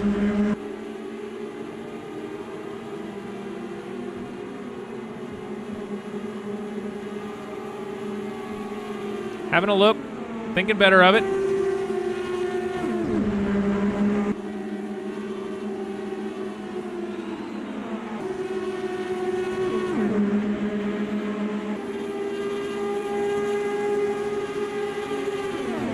The snaking down the front straightaway. Drivers trying to break the draft and trying to defend the line.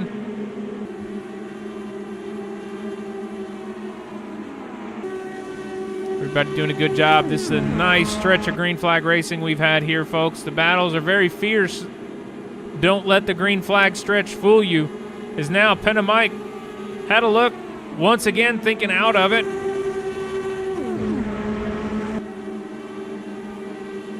Second place Merchant continues to sit P3, but Pinna Mike definitely wanting to make something change. Now side by side down the front straight, too wide.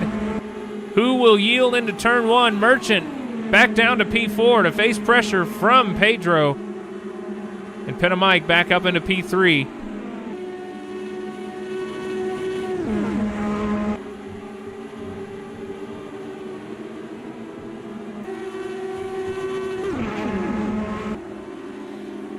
Those guys battling for P3, 4, and 5. About 6 liters to the good of these guys up at the front of the field. Racing for the lead. Obscure Hi-Fi starting to drive away, and Jeff H. getting a little bit of a push from Super Goose. But the pace is starting to drop. Your Formula USA Season 1 or 2026 Season 1 champion starting to lose sight of the race leader.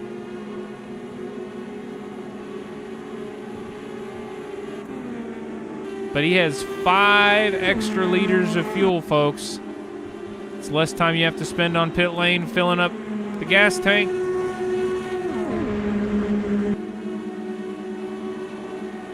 And Merchant stuck between P3 and P5. And now trying to make a move on Pinna Mike to answer for P3.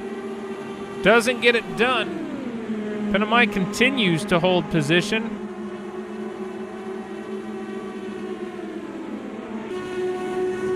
Merchant will try to set him up down the backstretch. Pedro, though, having a peek. The speed is not enough for Pedro, though. Just can't seem to get around. You wonder if either A, he doesn't have the confidence in the car to pass, or B, he wants to hang out behind second place Merchant.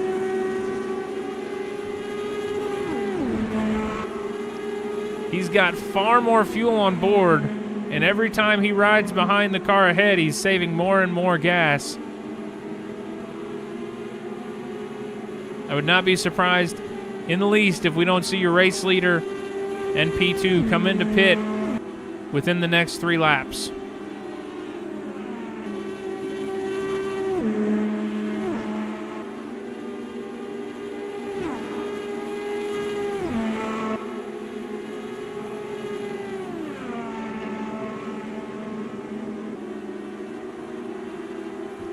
Obscure Hi-Fi continuing to lead the field, and Jeff H. now down to a whopping 1.2 seconds there briefly behind. And Hi-Fi just driving away from the field.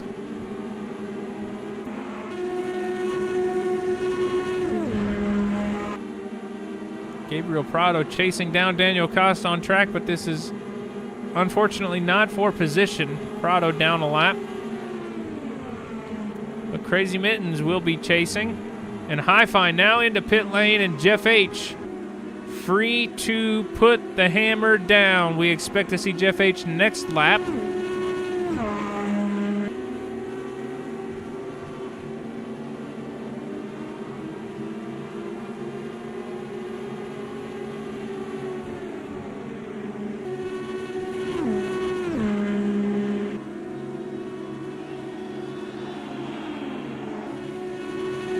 Jeff H does not come in that lap. He will stay out for another lap of racing.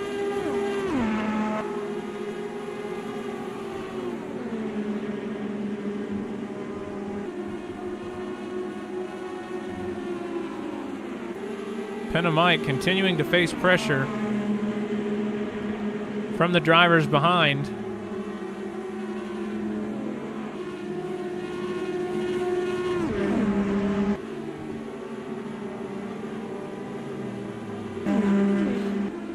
Does Jeff H box this lap? He does not. He opts to stay out again. Second place Merchant will box this lap.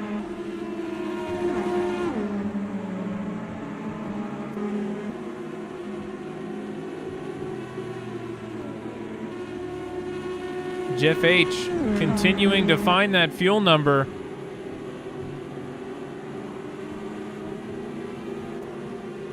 But Obscure Hi-Fi is not far behind. Oh, I apologize. He is far behind. He's a whole lap. I apologize. Jeff H continuing to stay out. Folks, this is what I'm talking about. You stay in the back of the traffic, and you save much more fuel than the guys you're racing against. And that just may be what Jeff H needed to reclaim the victory or reclaim the top of the leaderboard here in the second running of the Indianapolis 500.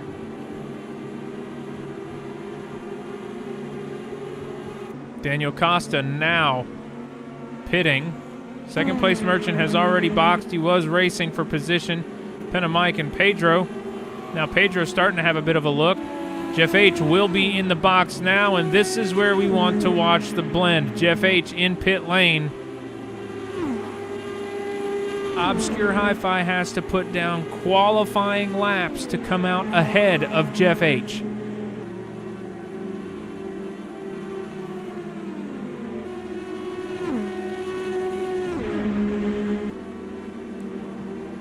It's a long pit road, folks. Anything can happen.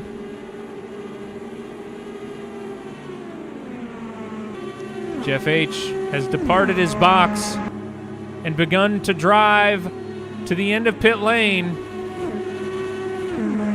Can Hi-Fi retake P1 on strategy, or will Jeff H have the ideal strategy? Jeff H through turn 2. Here's the blend, folks. That was Jeff H. You saw him in a flash in your screen. He is back out on track, side by side, but he yields the position back and jumps into traffic, choosing not to lead the field back. That right there tells you everything you need to know, that he has worked this race from the last lap backward. Super Goose into pit lane. And Pedro 888 leading the field.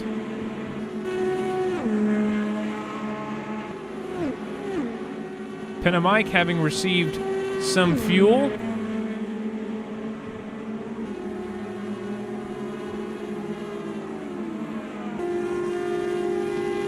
Pedro working his way around the track.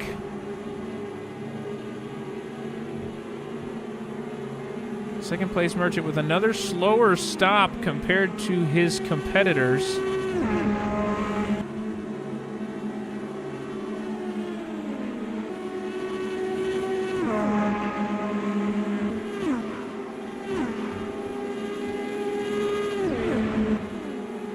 Excuse me. We'll expect to see Pedro 888 in this time.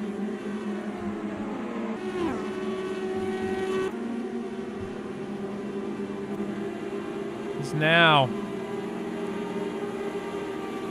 off lead lap traffic, piling on. It'll be a chore to sift through the slower cars as now Pedro dives to pit lane.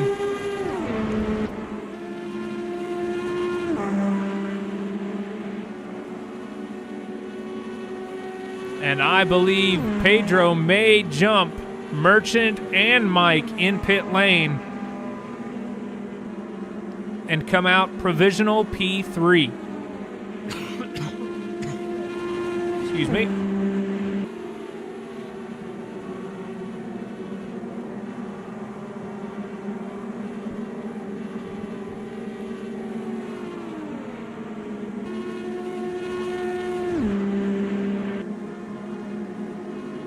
Pedro back out onto the track, or back out of pit lane, I should say.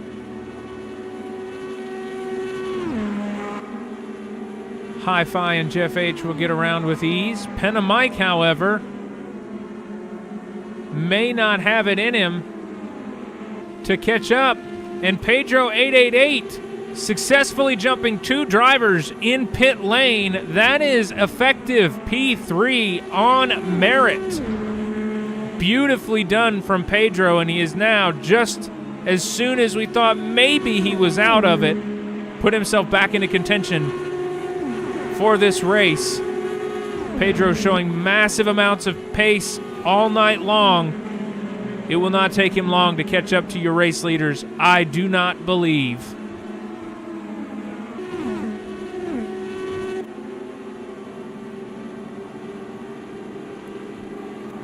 Here you can see it, folks. 49.6 on board Obscure Hi-Fi, 58.2 on board Jeff H. Almost 10 liters to the good is Jeff H right now. And, folks, that number is going to continue to grow.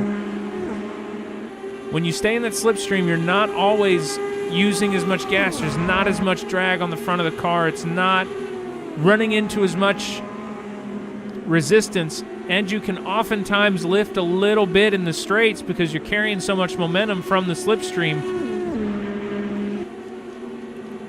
That number, I expect by the end of this stint, we'll see more than 10 liters to the good on board Jeff H, provided he continues to sit right here behind Obscure Hi-Fi. The opportunity was there to cut up the track and try to defend his lead, but he chose against that.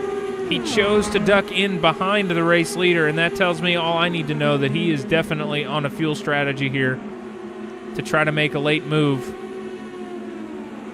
230 mile an hour game of chess.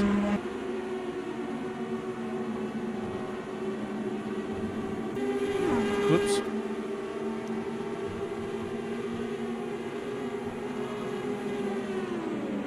And I now see that Cameron Magruder has been one of the retirements tonight. That's truly a tragedy to see. Cameron's been very quick.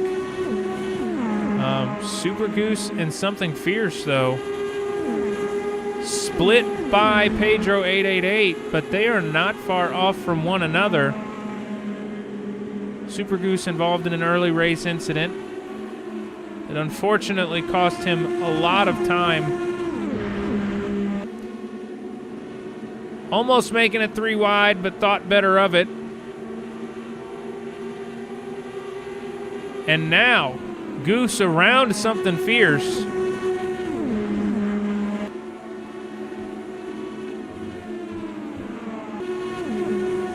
Pedro 888 closing in on a second gap to the race leader. Continuing to try to work his way forward.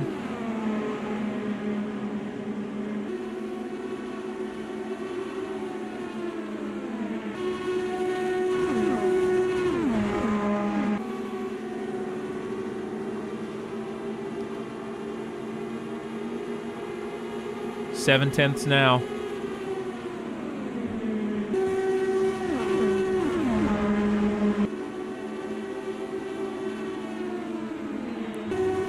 Pedro, absolutely a contender in this race. Something Fierce having a little bit of a graze with the wall there, and Randy Magruder, I believe, stopping for a scheduled stop. That's for fuel and tires.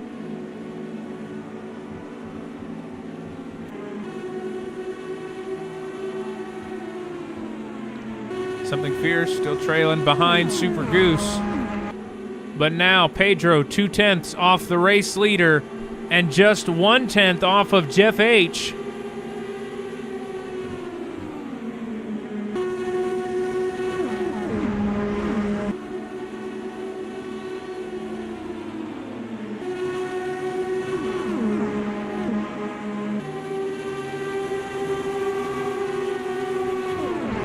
You can hear the lift.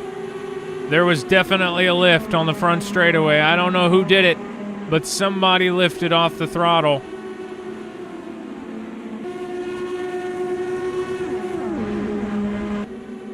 Pedro now continuing to stretch this stint as you see an answer behind something fierce on Super Goose.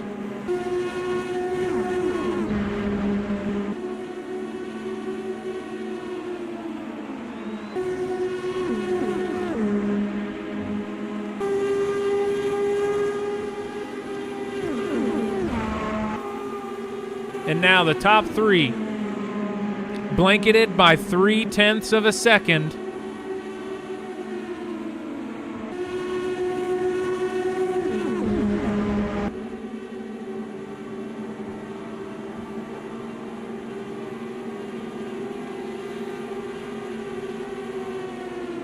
Fierce taking a look, figuring may not be worth it. Drivers ahead of him are lead lap cars fighting for the lead, but he's going to have a look into turn one on Pedro. And that's going to open the door for Goose to go through. Goose answering in commanding fashion. Very interesting, folks. We've got two battles on field right now, everybody. There's the battle for the lead between Hi-Fi Jeff and Pedro, but there's also the battle for P8 between Goose and Fierce. And I believe something Fierce in pit lane for a scheduled stop. Got to remember, folks, he is on an alternate strategy from the rest of the field.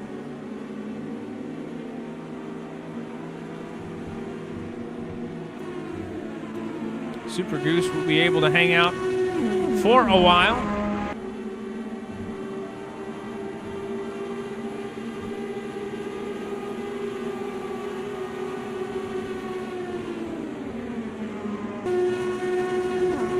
Oh, and Super Goose is winding into the wall, maybe? Maybe not. Maybe that was just a visual bug. Thinking it was just a visual bug. But Pedro on Jeff H.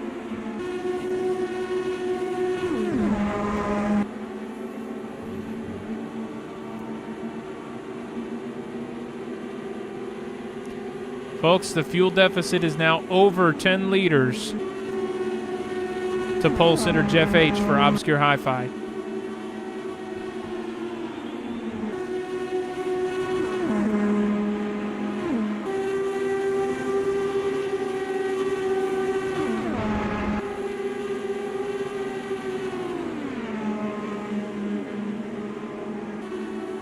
You gather these guys are just kind of hanging out and waiting for the right opportunity. I don't think they want to pass each other unless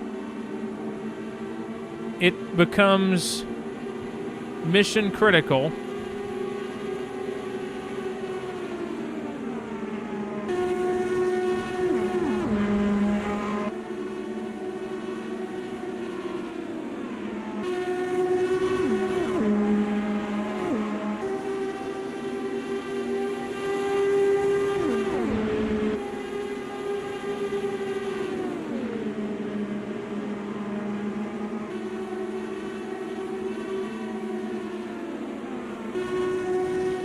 Far from over is this Indianapolis 500.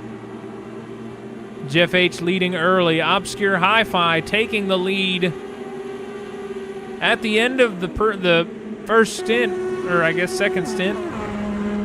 Middle of the second stint, I guess. And maintaining the lead through pit cycles. Pedro 888 with a big gain on the last pit cycle. And definitely wants more.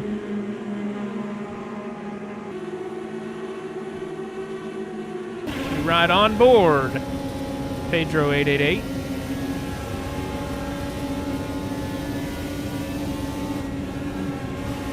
Yes. That right there, that lift tells you all you need to know. He doesn't want to pass Jeff H. Not right now.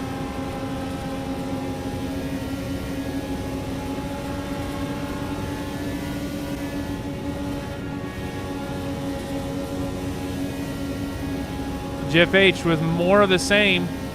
Big lift and coast down the front stretch. And every time you do that, you're saving a little fuel. And we've got a safety car out. Safety car is out. Where is the incident? Looks to be Randy Magruder. Oh, but he's very close to pit lane. He can make it. He can make it.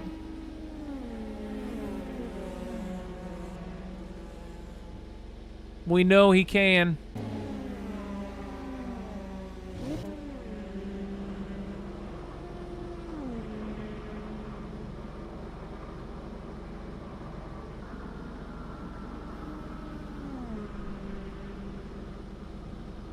Randy Magruder successfully into the pit area.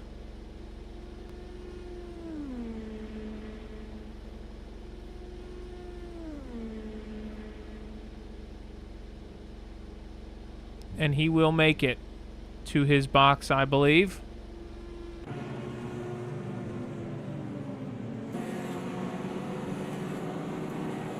Obscure Hi-Fi will be the driver to lead this caution segment.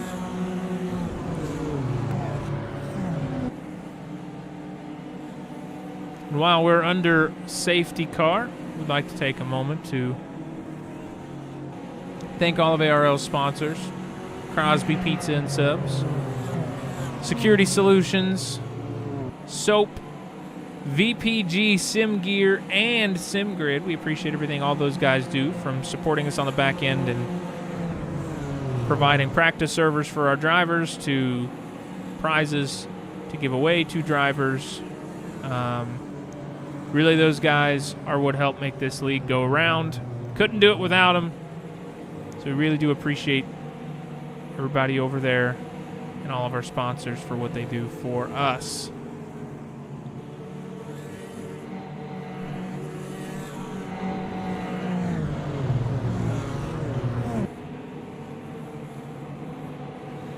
Biggest gain here, Gabriel Prado will be back on the lead lap. Super Goose will be, once the wave around is done anyways, will only be 1 lap down.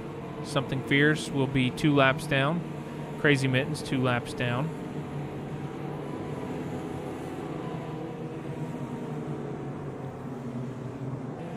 Cautions breed cautions though, folks. And what we're hoping is for a nice clean restart.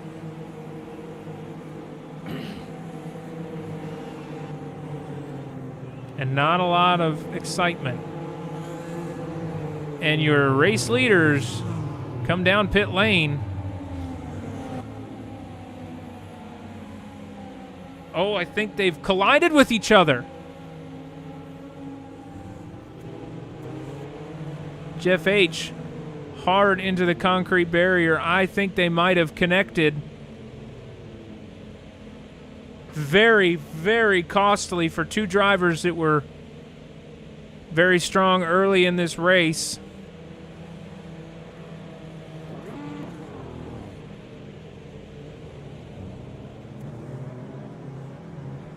And that is going to give second place Merchant the opportunity to lead the field to green.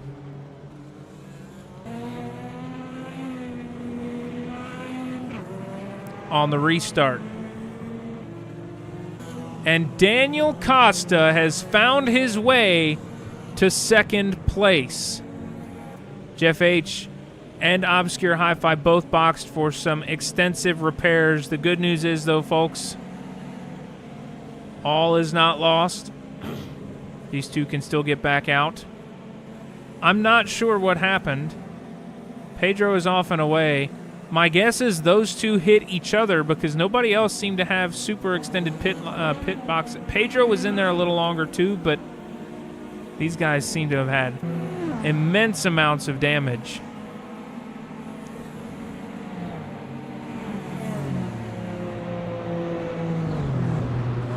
And now Hi-Fi and Jeff both 1 lap down.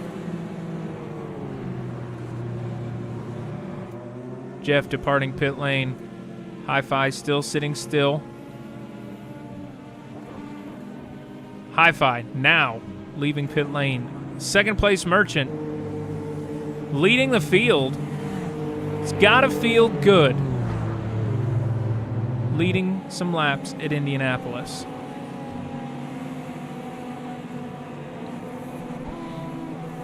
Drivers who will be permitted the wave around. Oh, Pedro is back in pit lane. I'm unsure for what reason.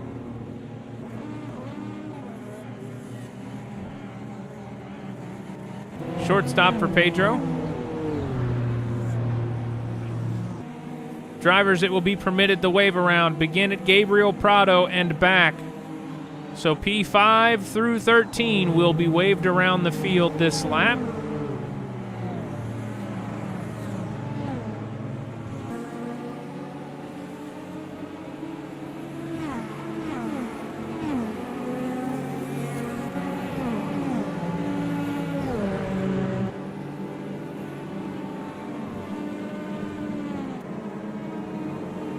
Obscure Hi-Fi looking to chase back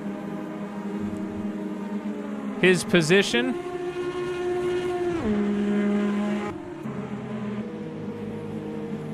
As the field begins to return to formation.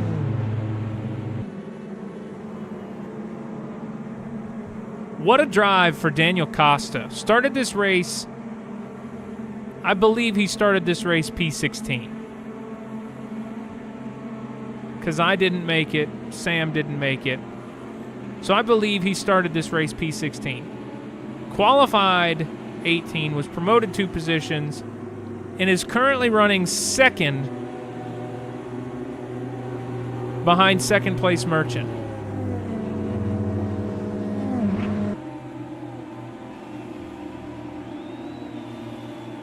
And he's not showing any signs of slowing down, folks.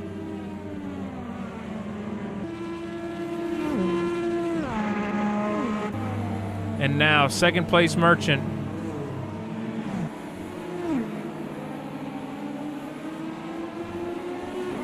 Bringing the field back to green. Something fierce with damage behind.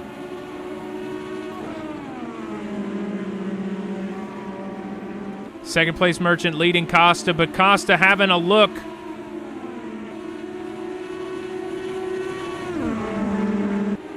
Trying to find a window of opportunity as we're too wide coming out of turn 2 in the back.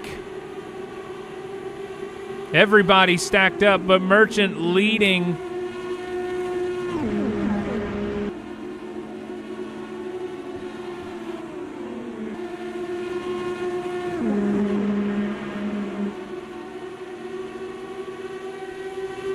As now Penamite tries to make a move on Daniel Costa, bowing out of it into turn 1, but he had the run. Does he try to make it stick on the exit of turn 2?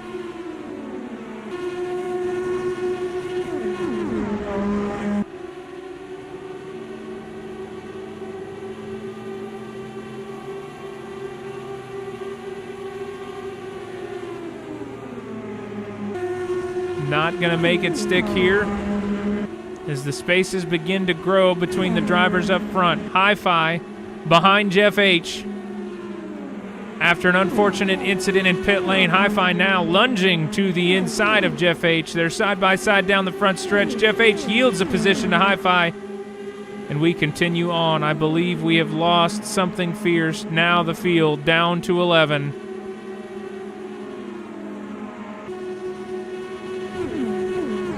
As Hi-Fi chases down Gabriel Prado.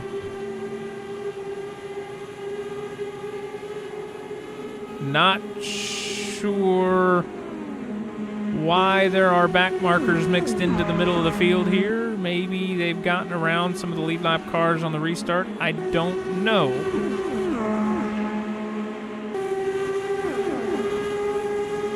regardless.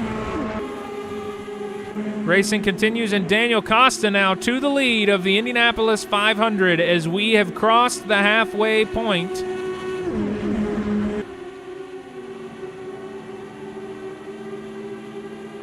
$100 laps remain in tonight's race. 250 miles. It is still anybody's game. And Daniel Costa, with the great return, leads the Indianapolis 500-mile race, I believe, for the first time in his AMS2 career. Oh, but he grazes the wall on the exit of turn 1. Or turn 2, I apologize. And now Penna Mike having a look at second place Merchant. Merchant almost getting collected there. And Pedro now having a look. Merchant got a little caught off guard by the inside pass into turn 3, and now Pedro is going to be trying to make up for lost time. His car's fanned out in the back. Hi-Fi Prado. Jeff H. fighting for P5. Is Jeff H. and Prado, or Jeff H. and Obscure Hi-Fi working to try to regain position lost in pit lane. Fortunately, the wave around rule got them back to the lead lap, but it cost them valuable track positions. And second place Merchant now getting passed on the inside by Pedro. Almost hitting the wall, but doing a really good job of getting his foot out of it. And now Merchant, did he hit? Merchant is in pit lane. I don't know if that was a contact. It didn't look like he hit, but maybe he did.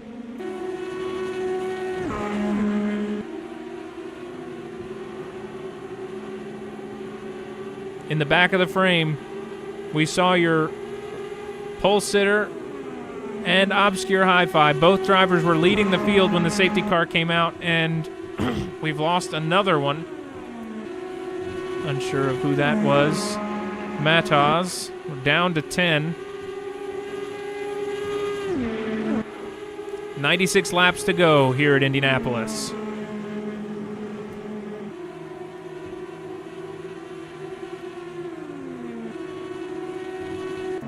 Second place Merchant departing pit lane.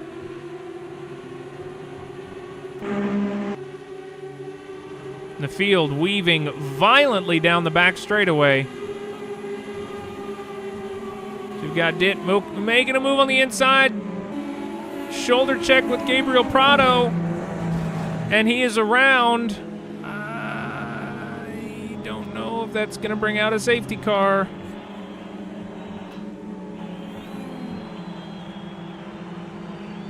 I don't believe it is. I believe we're going to stay. Nope. Nope. I see the yellow. I see the caution lights on board. We are going to go back to yellow. Unsure of the extent of damage on Prado's machine. I know it looks all mangled here, but I don't know how hard he hit.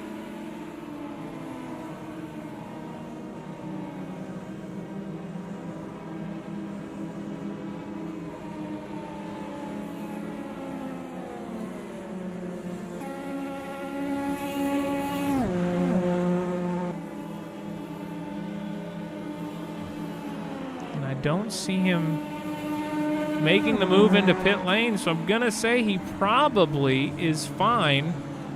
But folks, for the first time in a long time, Super Goose will get the wave around and arrive back onto the lead lap.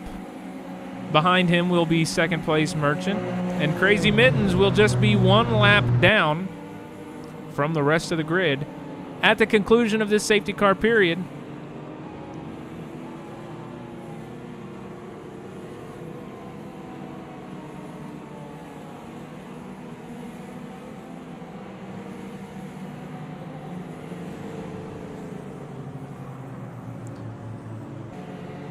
So far, at least at the front of the field, the wave arounds wouldn't have been significantly helpful. I mean, I guess they would have been. We've had a lot of restarts where back markers were in front of the lead lap cars on the restart, but seem to be working well. Nobody opting to stop, it doesn't look like.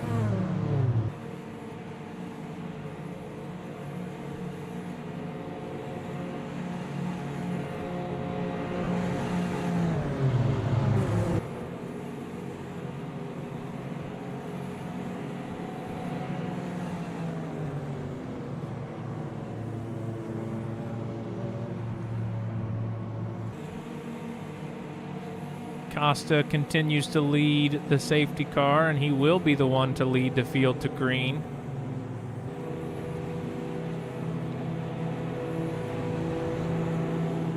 Great to see Costa back. We've missed having him out on track.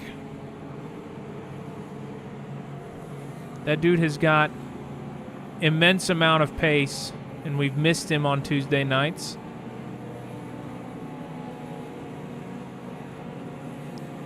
Linus Lundqvist Worshipper says, bang, lead lap. Lead lap indeed. Super Goose is not out of the fight. Just has to drive a clean race for the next 90 laps. 93 laps, I suppose.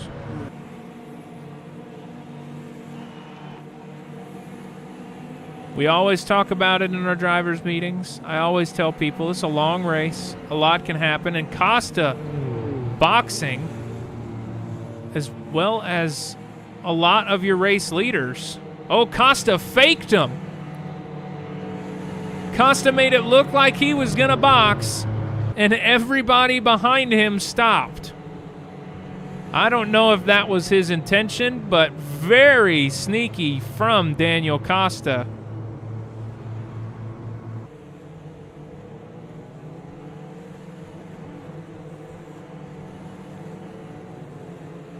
Folks, the race is far from over. 92 laps remain. We are under safety car, but drivers who have had a rough way to go. Oh no. Super Goose, long time in pit lane. Doesn't want it to be too long. He wants to get that wave around. I don't know if he's going to get out of pit lane in time to get the wave around. He might. He might.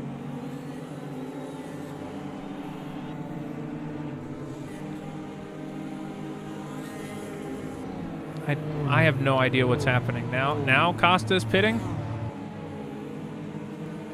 I'm thoroughly confused. But okay, we've got a new race leader, Penna Mike.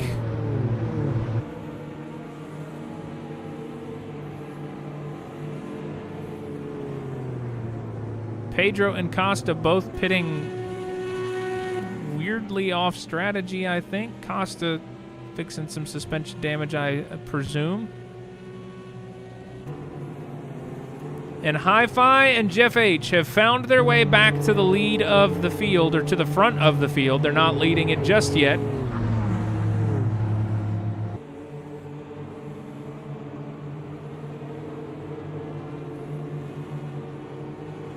Super Goose trailing back into the back of the field.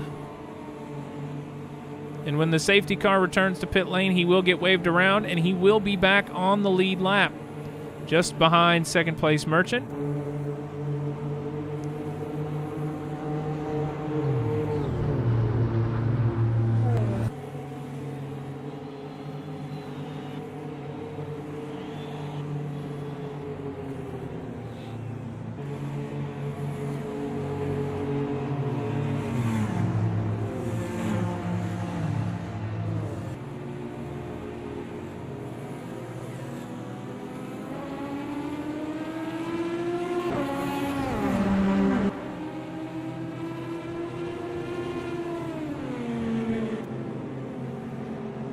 Penna Mike on his first attempt leading the field to green.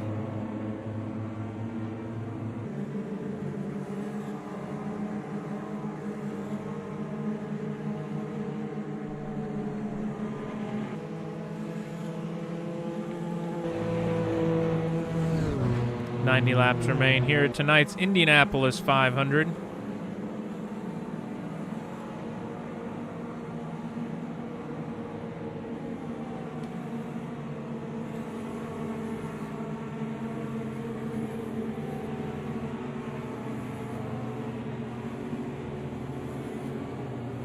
We grow ever so close to the next green flag.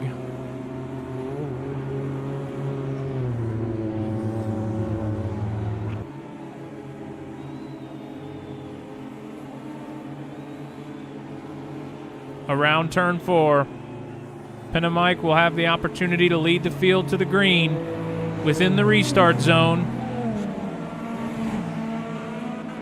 And he does. We are back to racing. Penamike leads the field to green. Super Goose back on the lead lap. Crazy Mittens just 1 lap down now from the lead lap cars.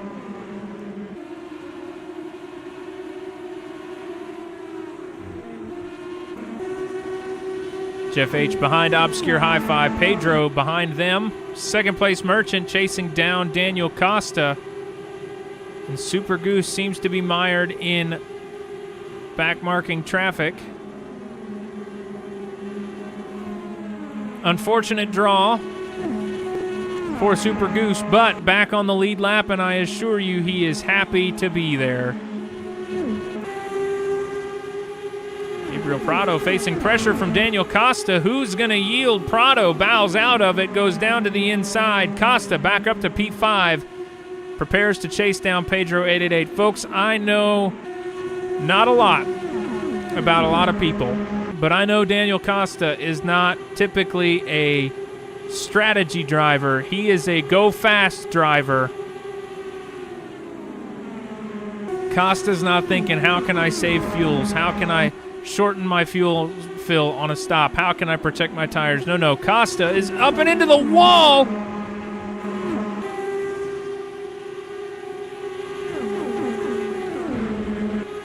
Car still seems to be pointed the right way.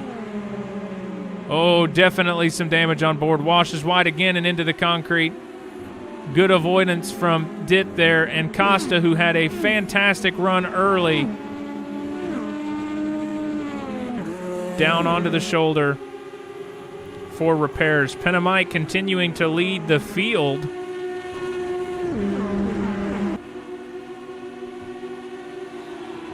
Obscure Hi-Fi and Jeff hanging behind. Pedro just behind them. And Gabriel Prado back up into the top 5.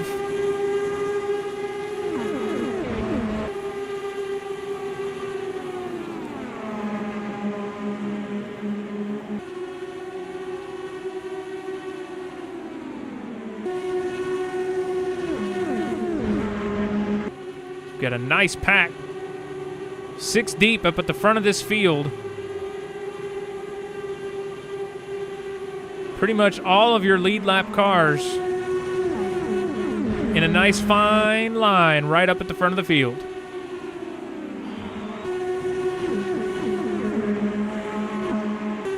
Penamike enjoying the view from the front of the field as he crosses the yard of bricks. 85 laps remaining in tonight's Indianapolis 500.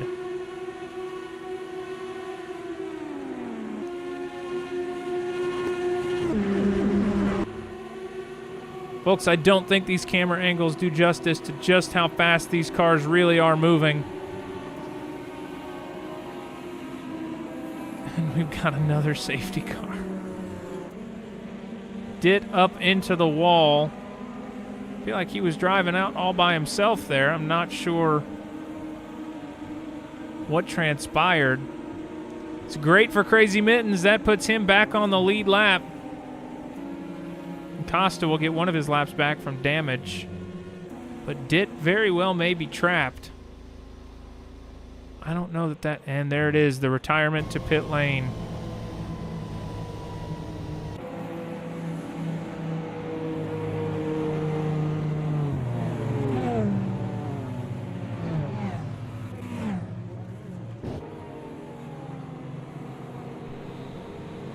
Heartbreak for Dit.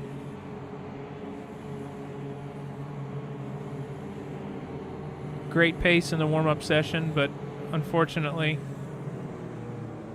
couldn't make it land in tonight's event.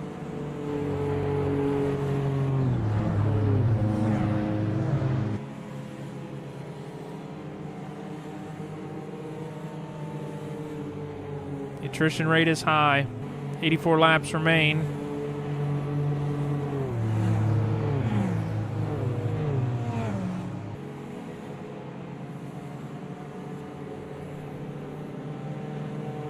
Mittens will emerge from this restart back on the lead lap. Costa will have recovered one of his 2 laps.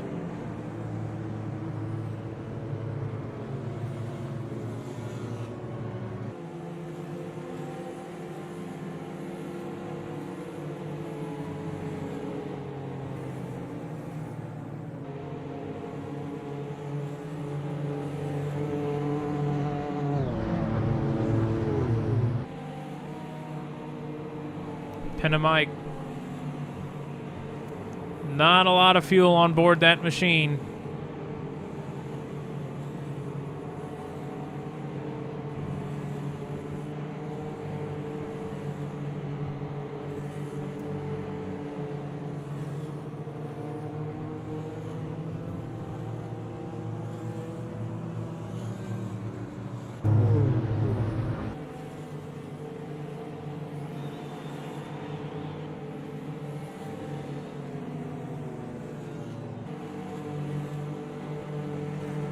Drivers come into pit lane. We almost had another batch of drivers bind it up. Mike also on pit lane, taking this opportunity to come in with the race leaders. Crazy Mittens stays out. Daniel Costa, who just pit, will stay out, effectively getting their wave around, and if Costa plays his cards right, he could end up back on the lead lap here. I'm doing my math right.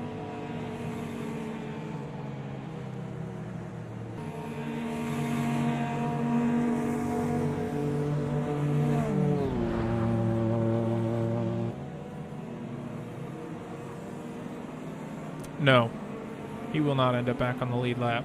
I apologize.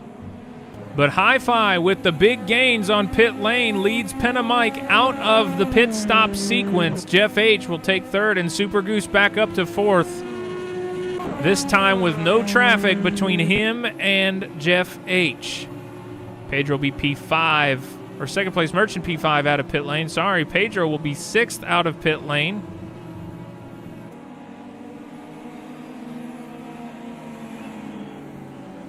Crazy Mittens should get the wave around this time. Nope, the safety car decided to stay out.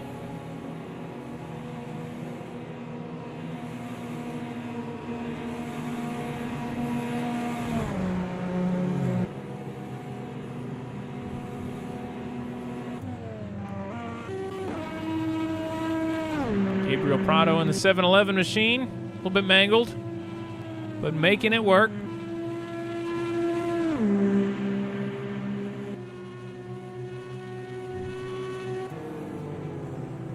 Obscure Hi-Fi back to the lead of this race. Mike losing a little ground in the pit sequence.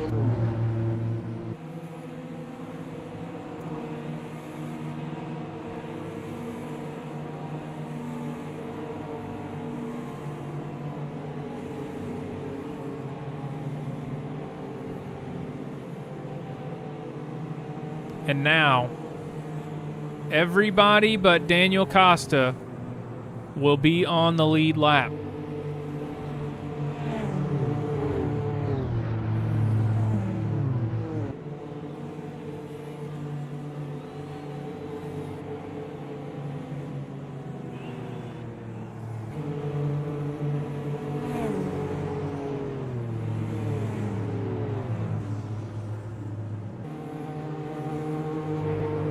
The wave arounds have begun. Costa and Mittens will fire around the field.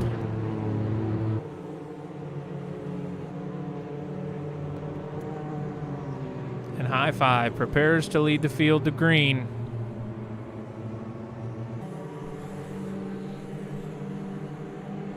True testament here to perseverance and patience. Hi-Fi and Jeff H. both had an incident on pit lane, I believe, colliding with one another, though I'm not certain that is what happened. Extended pit cycles, put them a lap down. They got the wave around on that yellow flag and have worked their way back up to the front of the field, P1 and P3, fighting for the win, or fighting for the lead.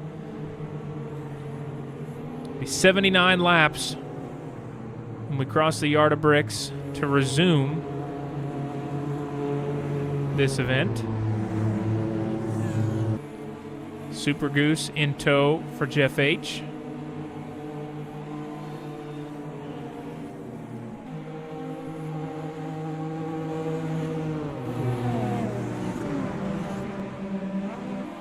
And Hi-Fi with the hammer down leads the field to green.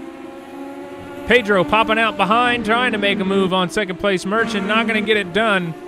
And Penamike facing pressure from Jeff H.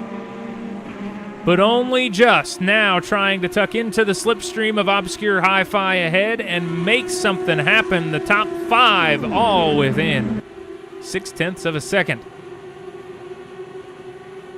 Daniel Costa for a move on Crazy Mittens behind, or I'm sorry, Gabriel Prado behind, trying to fight his way through the field to gain his lap back. Hi-Fi continues to lead, but Super Goose on second place Merchant.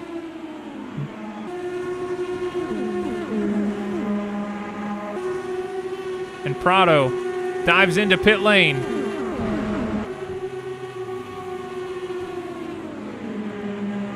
Super Goose did not pass second place Merchant. I thought he was making a pass, and then I saw who was around him, and I apologize. That's poor commentary on my part. Was not attempting a pass on Merchant. I believe he was attempting a pass on Jeff H.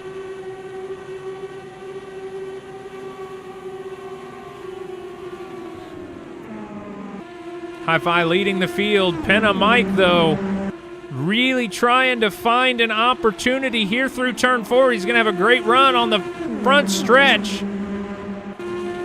Costa with a really nice run down the inside, getting around two cars and hanging your race leaders out to dry. Costa is commanding his way around the field. If he can find pace, definitely race not done for Daniel Costa.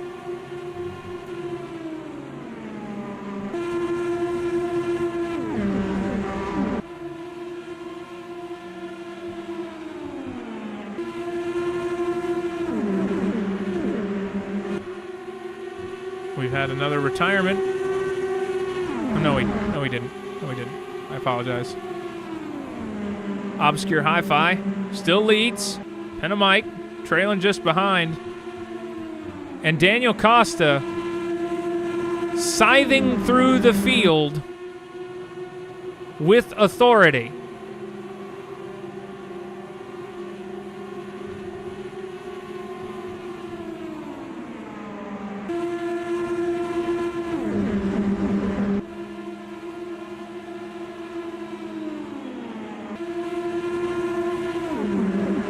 We've got a move there from, believe that's second place Merchant on Super Goose, side by side down the front stretch, using Jeff H as a pick. He's going to go around and get 2 on 1 in turn 1. Second place Merchant up into P3, chasing down Penamike with Daniel Costa, the lap down car between them.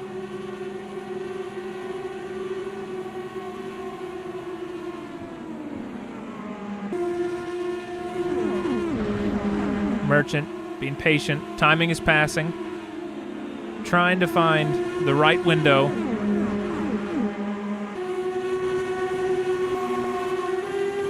Super Goose having gotten passed by Crazy Mittens, and now Crazy Mittens having a look on the inside of Jeff H. Beautifully done for Crazy Mittens, up to P4 and chasing down second place Merchant now for third.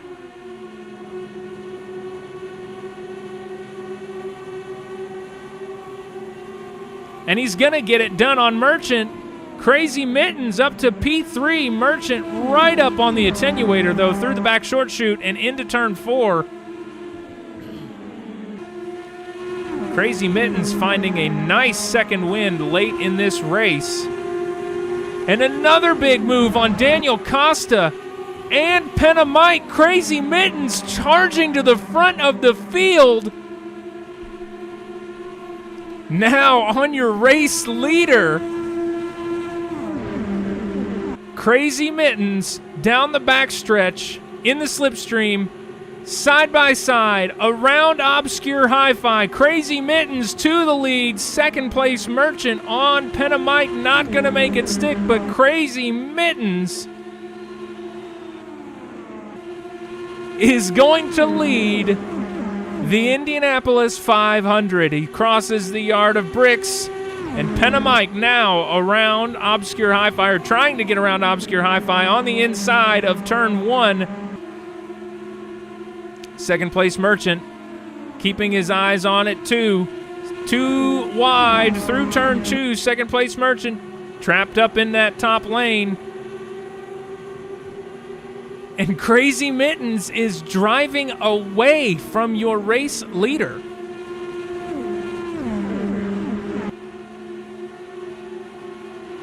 What an incredible play from Crazy Mittens. As now we're 3 wide down the front stretch, knocking on the door of 4 wide. An Obscure Hi-Fi passed by Penna Mike and second place Merchant. Now back down to P4. Second place Merchant into P2. Ready to chase down Crazy Mittens for the lead of this race.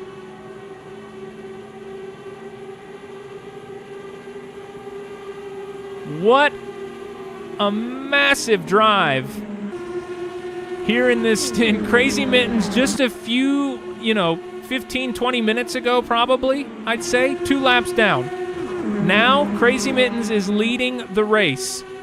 Trying to break the draft from the cars behind. Penna Mike is on a charge on Crazy Mittens around second place Merchant into turn 1. Up the bottom, and now charging down your race leader. Lots more fuel on board these guys behind Crazy Mittens. But he's shown now that he has the ability to get around these cars. He's comfortable and confident passing these guys at 220, 230 miles an hour. Absolutely makes me grin from ear to ear seeing drivers who have been a little bit quiet in the beginning of the evening take authority like that. Crazy Mittens may be at a fuel deficit to the cars behind, but is not yielding just yet. Is enjoying leading at the Indianapolis Motor Speedway. But here comes the move. Penna Mike thinking about it, but backing out.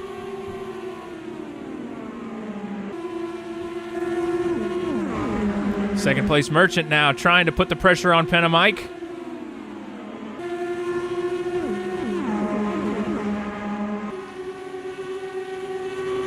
Daniel Costa back around Jeff H, just hoping for a yellow to get his lap back.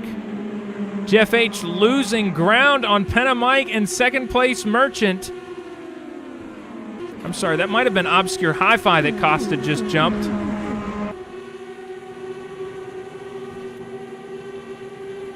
Merchant trying to have a peek.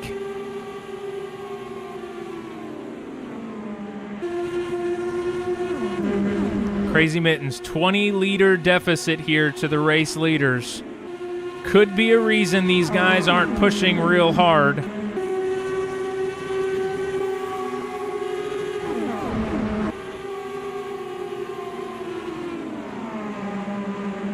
Beautifully through turn 1. Second place Merchant chasing down P2. And Costa chasing down the second place Merchant.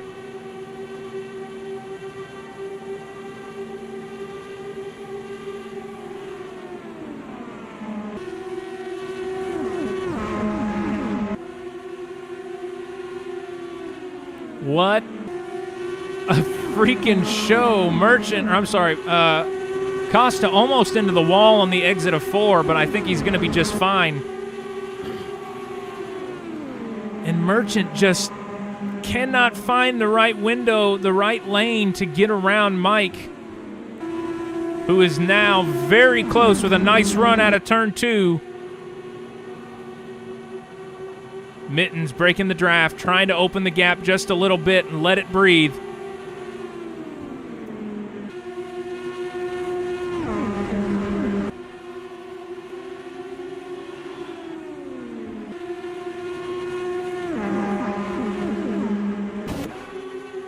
And now, Daniel Costa on Penamike. Not for position, but definitely for excitement. Crazy Mittens has to know that in his ear, the car behind him is not his competition. Don't hold up Costa. Don't fight Costa. Don't spend any time trying to block him or break the draft. Keep him as a pick, but let him get around. And second place Merchant now takes a look on the inside of Penamike, but it doesn't get it done. And now Costa switches over on Crazy Mittens. Mittens leaving the door open for him to let him through, but has to be sure to close it quick so that Penamike doesn't come through. And now Costa will lead the grid, but not the field. Costa trying to catch up to the tail end of the field and reclaim his lap on pure pace. Penamike now with massive pressure from second place Merchant behind. And Crazy Mittens continuing to lead with 64 laps remaining in tonight's Indianapolis 500-mile race. Beautifully done. And we've got collisions in the back. Massive contact behind, and Crazy Mittens might just get the break they need. Jeff H., Obscure Hi-Fi, second place Merchant, all collected in that incident. All four wheels still attached to all of these cars, though. It's very likely that they could still make it through this. And we're not yellow. The safety car has not been deployed.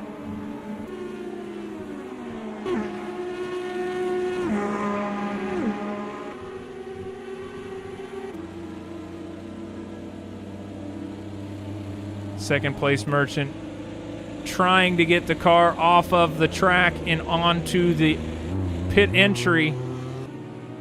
These two having such a great race. And there goes a wheel for Obscure Hi-Fi, and that will bring out the safety car, I believe. Heartbreak for Obscure Hi-Fi.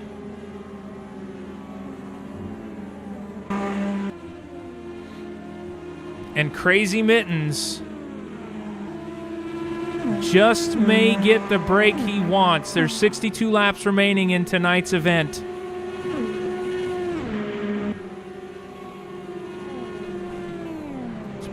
Beautifully split down the middle, 31 laps. Crazy Mittens can make this on one more stop. I think the guys behind are going to need two unless they stop here. And if they do, Crazy Mittens could still lead this field at the exit of pits. Obscure Hi-Fi has retired.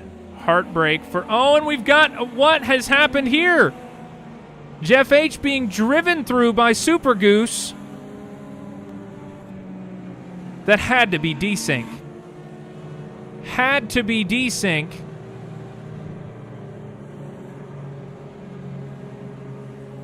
He just drove through him like there was nobody there. That had to be desync for Super Goose.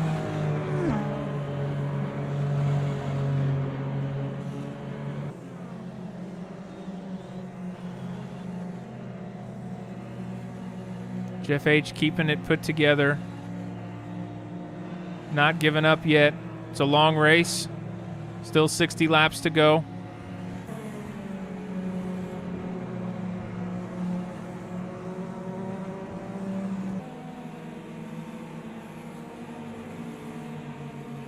Not sure why pits are not open yet.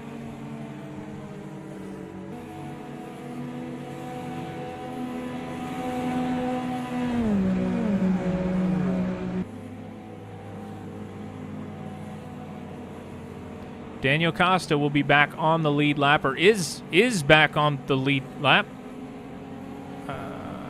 Don't know how that happened.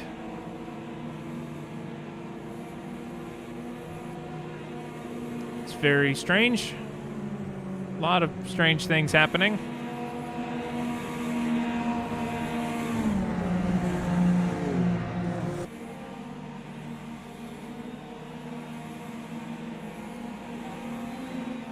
Crazy Mittens down into pit lane. The rest of the field looks to be taking pit lane, except Penamike.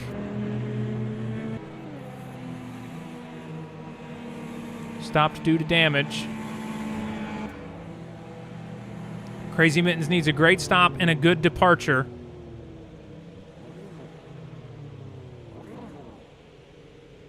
Short filled, not enough gas. That's not. Oh, no, there it is. It updated. Okay. A little bit slow on the exit.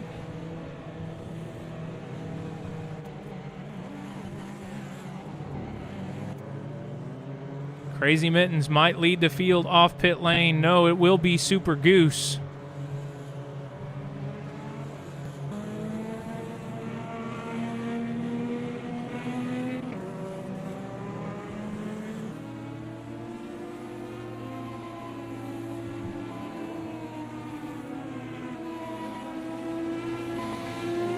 Folks, I'm getting hungry up here in the commentator booth.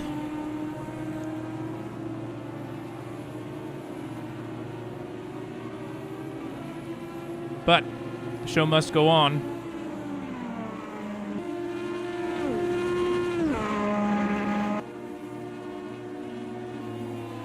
And go on it shall. Crazy Mittens will sit P2 at the restart.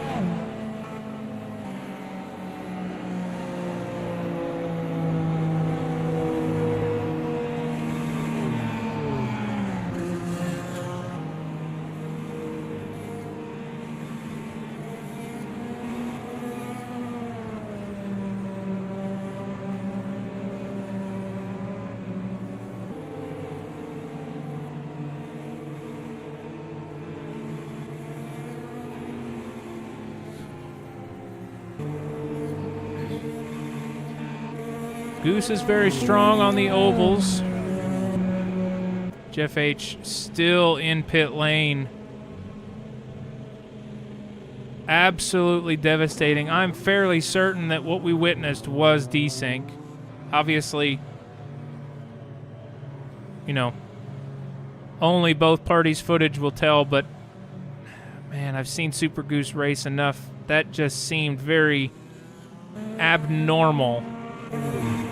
The good news is, though, safety car is still out. Jeff H. will pick up the wave around, along with Penamike, Gabriel Prado, and second place Merchant to gain laps back.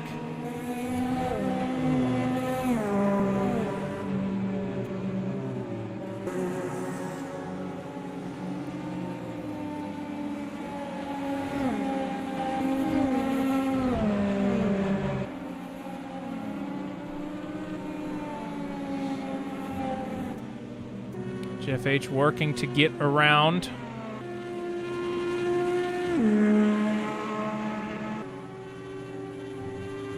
Catch up on the wave around. We've lost another driver who just departed now. It was...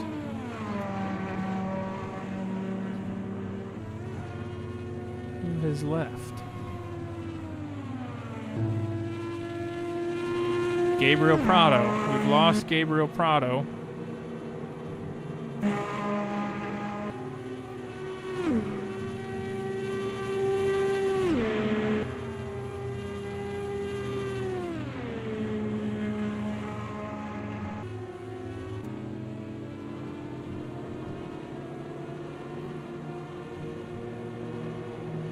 Super Goose to lead the field to green.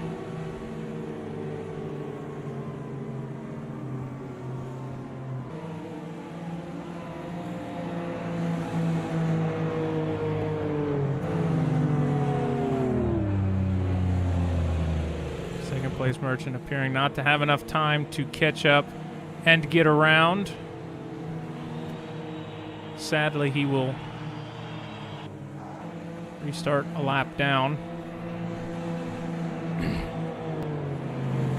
Super Goose.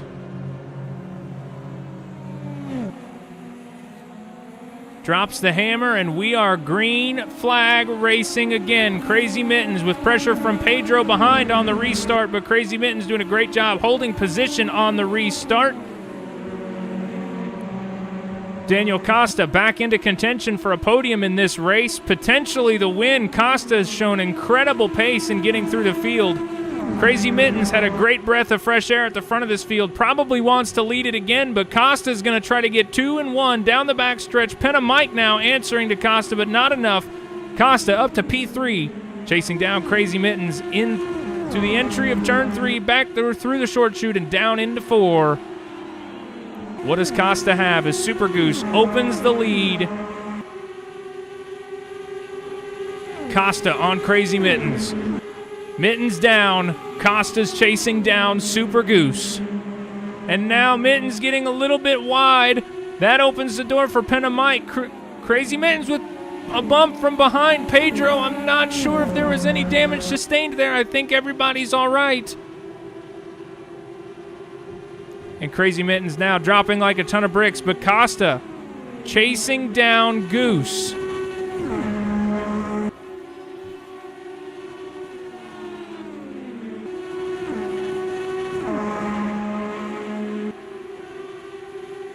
Penna Mike trying to make a move on Costa. Decides against it. Sub 1 second gap now to the race leader. Daniel Costa is on his way to the front of this field. Penna Mike again on Costa down the backstretch, side by side. Not enough to get it done. He'll hang back another few corners.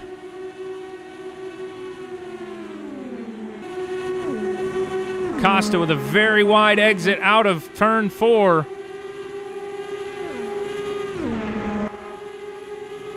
The pace just not there for Mike to get around. And Costa now another 10th to the good on Super Goose.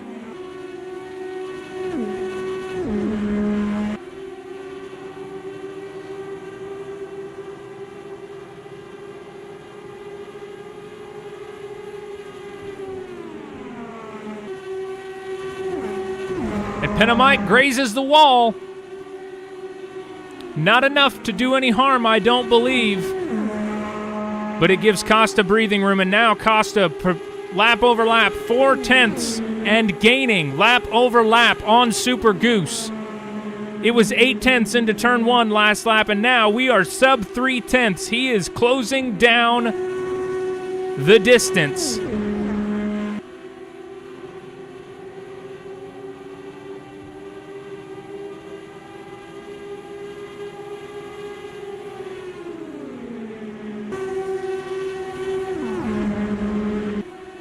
Costa slowing his approach now, getting patient, trying to time it, making the right maneuver. And we've got a move for the lead on Super Goose. Daniel Costa goes to the front of the field, and Penna Mike on the inside of Super Goose, side by side into turn 1. Daniel Costa now in the lead here in Indy. Penna Mike, though, wanting to have a look down the back stretch. Just doesn't have it in the car to make the maneuver.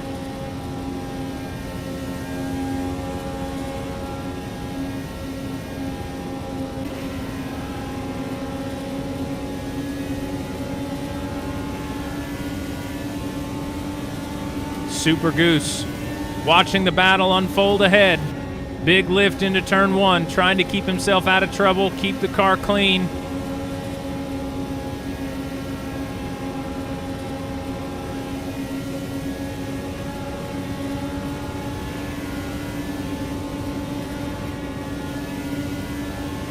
Big lift again on the entry to turn 3.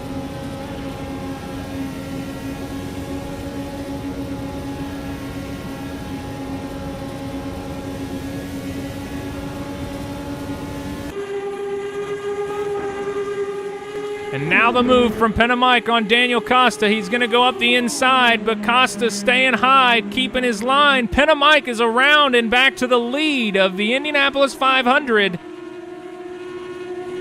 Daniel Costa trying to respond. The car handles very well in the dirty air, but maybe doesn't appreciate being in the clean air for so long. The question is, does Costa be patient? Does he wait to make the pass late in the race?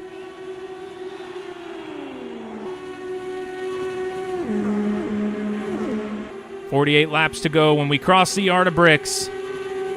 Daniel Costa not giving up. Pressure now from Super Goose behind. We saw a little bit of contact with the wall in the short shoot out of 3. The car still seems to be doing okay. It danced for a moment off the wall, but he's closing the gap now. Pulling up in the toe. Can he get around? He's not going to make the move here, but he's going to try to set himself up for a pass on the exit of 4. Down the front stretch, but Super Goose hanging right there behind. And Jeff H. now only a half second off the race leader. Looking for a recovery.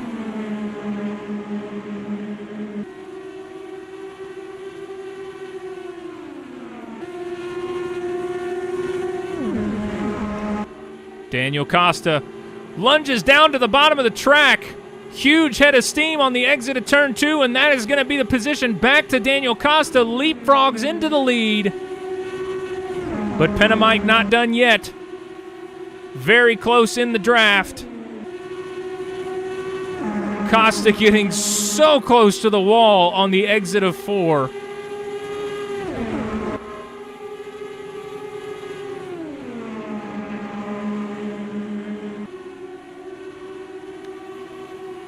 Penamike almost thought about it in turn 2, but very bold, brave place to pass and thought better of it. Folks, that is your top 5, all within a second of each other.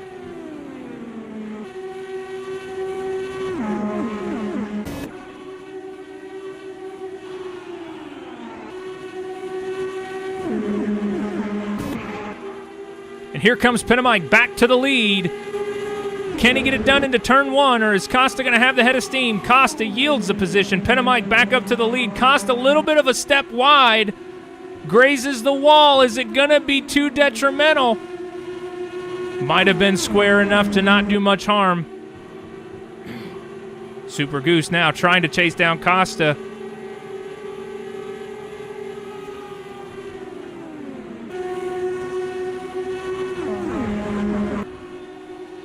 Penamike leading the race, but burning more fuel.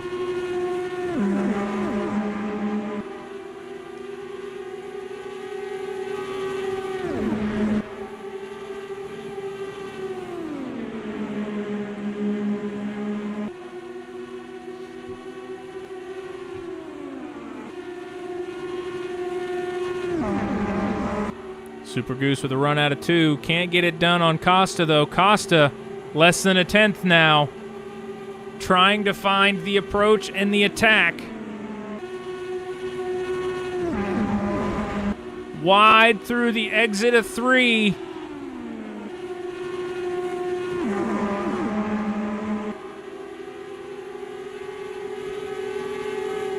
And here goes Costa back to the lead of the Indianapolis 500. What a race now we've got on our hands as Penamike answering on the back stretch, side by side, 2 wide, but bowing out of it. Maybe thinking he wants to save a little fuel instead.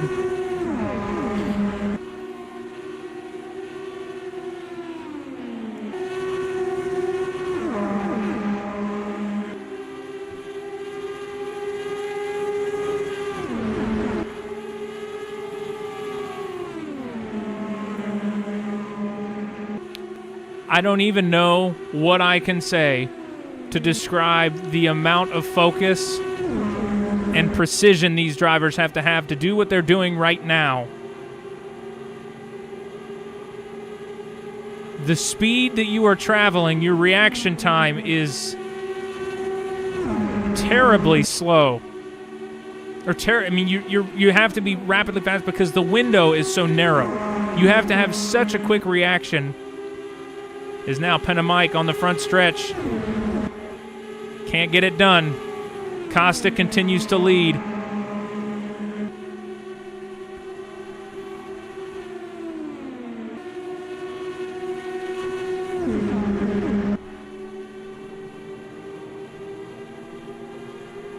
Everybody doing a very good job. Penamike with a nice pop out, but not getting it done. Costa trying to slam the door. A little bit of a wiggle from the number 311 machine. Keeping it all well and good, though. Everything's tidy. Super Goose now trying to answer to Penamike. Penamike back on Daniel Costa.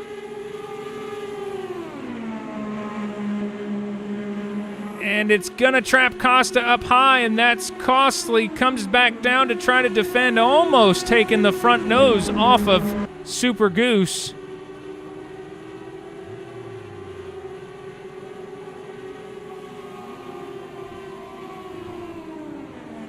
And Costa back to the lead. Penamike seemingly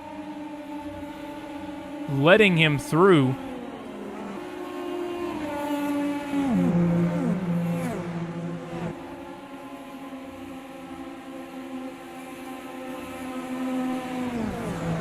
We have a safety car. What has happened? Oh, Crazy Mittens off and in the grass. No, this is awful. This is not what we want to see. Crazy Mittens had such a great run just a few laps ago. Where's he at? At least he's close to pit lane. If he can get the car pointed the right way, he could just limp it back to pit lane. If anybody knows the true value of the wave arounds and the perseverance, Crazy Mittens is the one. Multiple laps down moments ago. And turned it into leading laps here at Indianapolis.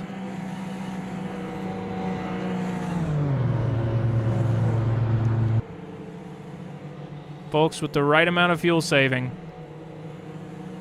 drivers can probably stretch their fuel if they're very careful to the end of this race, if they fill here. Crazy Mittens. I think he can do it. He's between the barriers now, so he's at least off the track. He has entered pit lane. And it looks like we'll manage to get the car stopped for service. So happy to see that. So, let's have a little strategy breakdown session, shall we, folks? Daniel Costa currently leading this race with 30.6 liters in the tank. 31 liters on board Jeff H. If I'm a betting man, and I'm not, I'm betting Jeff H boxes here. He doesn't need to, but it is a free stop under yellow, and he can fill the tank to the brim. The average consumption of fuel, you can get about 30 to 35 laps out of a tank of fuel. We are at 38 laps to go in this race. Barring any more cautions, if you save enough gas, you can make it home on what you got in the tank if you stop here. And it looks like everybody except Merchant opts to stop here. Merchant potentially hoping for another caution. Daniel Costa, though, has to be quick out of pit lane. And Penamike jumping Daniel Costa in pit lane. And Costa now back down to third on strategy. Fourth on strategy. Very slow stop for Costa. And Super Goose once again in P2.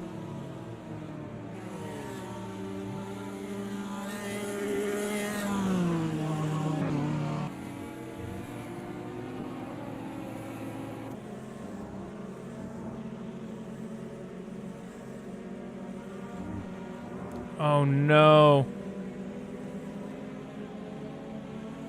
I don't think the car got repaired.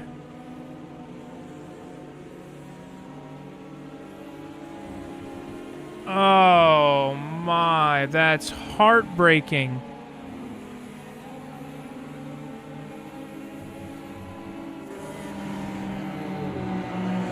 Absolute heartbreak for Crazy Mittens. Commanded himself to the front of the field, took the lead, and led with authority. But I suspect there's still some damaged suspension there. Wonder if he may be trying to back it into the box. But it's just not, I don't know. I don't know what the issue is there.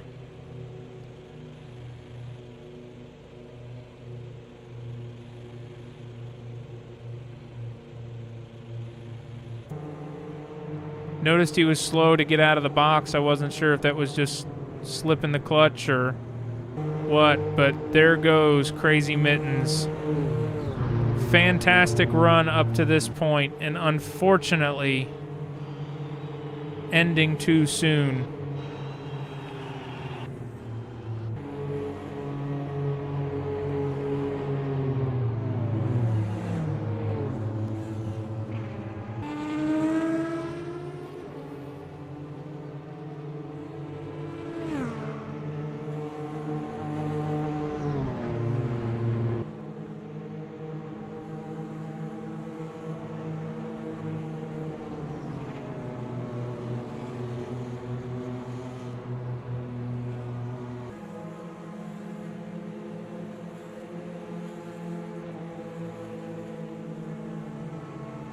Truly heartbreaking for Crazy Mittens.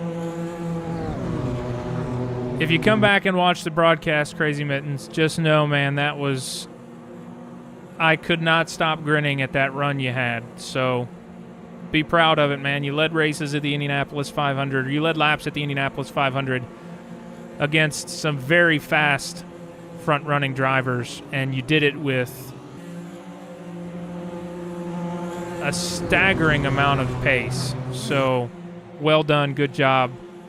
Sorry your race ended the way it did. I'm truly gutted. Penna Mike will lead the field to green here. And we are back racing. Penna Mike leading the field, and Jeff H. early move on Super Goose. Across the yard of bricks, back to P2 goes Jeff H. Jeff H. not playing the gas-saving game. Costa now trying to make the move on Goose. He's going to do it on the back stretch. Can he get it done, though, is the question. Jeff H. now on Penna Mike for the lead of the race. Jeff H. steams his way back to the front of the field through turn 3. Jeff H. now back to the lead of the Indianapolis 500, but Daniel Costa has shown amazing flashes of pace this evening. Pedro trying to respond, but it isn't enough. Costa losing ground on Super Goose. And he's... I think that was desync. I think that was desync. My heart about jumped out of my throat for a minute. The Super Goose fan club still firing off in the chat, cheering on their favorite driver.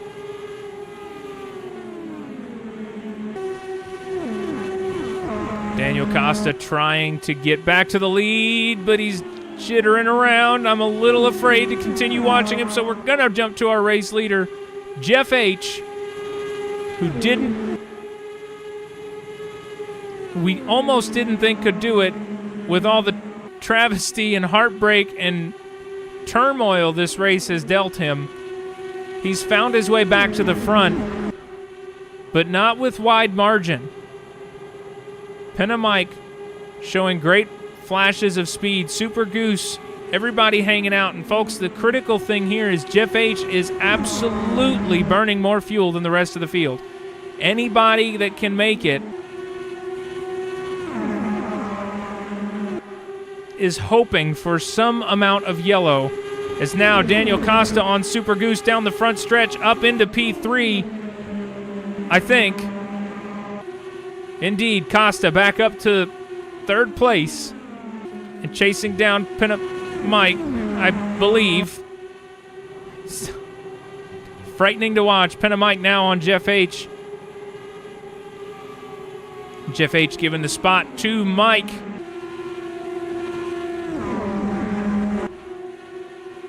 Across the yard of bricks. There will be 30 laps remaining. And a betting man would say you don't want to be leading the Indianapolis 500 right now. You want to be in position to take the win.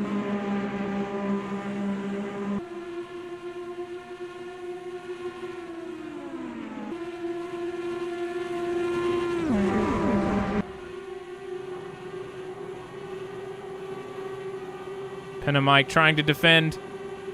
Almost 3 wide into turn 3.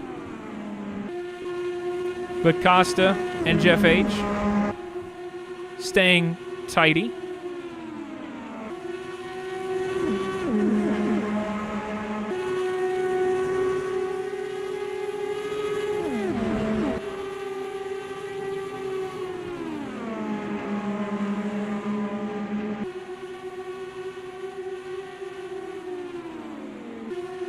Costa trying to catch Penna Mike. He is blisteringly fast. 29 laps to go. How about we do a fuel analysis at the yard of bricks on Daniel Costa?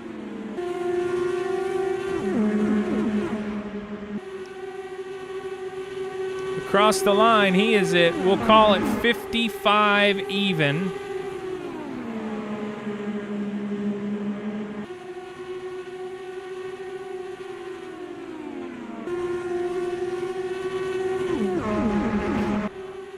Bit of a graze of the wall there. Could be desync, though, from Daniel Costa.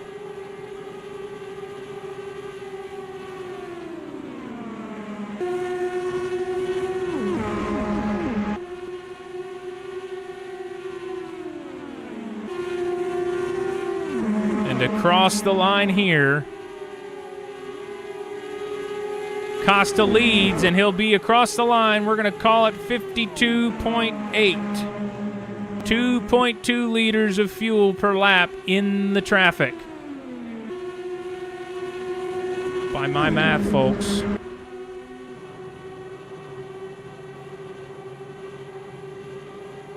He doesn't have enough in the tank. None of these guys do, though. It is going to be a strategy call. Pedro is the closest driver on fuel. But even still, I don't believe it will be enough. I suspect, folks, we're going to see another cycle of stops. The question is, does everybody ensure they... Oh, and that's wide from Penna Mike up and into the wall. I think he managed to save it, but only just.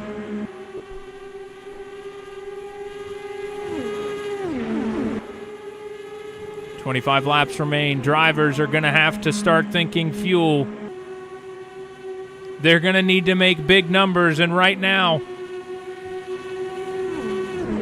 the virtual Borg Warner is all they can think about, racing for the finale of this event.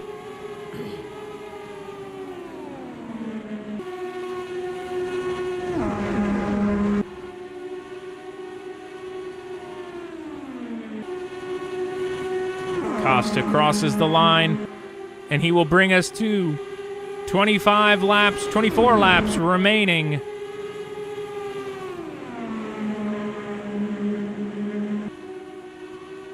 Folks, he is short. He is short 6 liters. Call it 8 liters for math protection.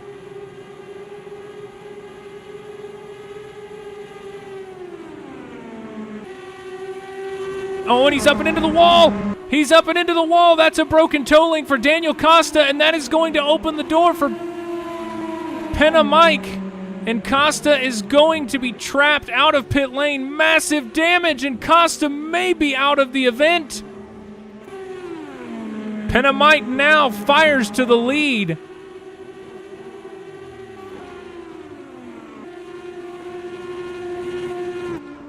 And just like that, another driver with immense pace and promise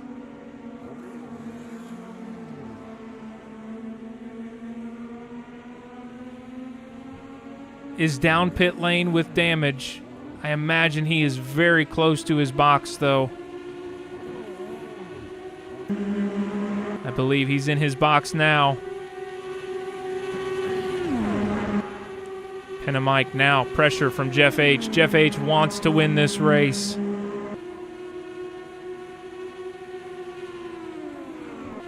But Jeff facing pressure from Pedro.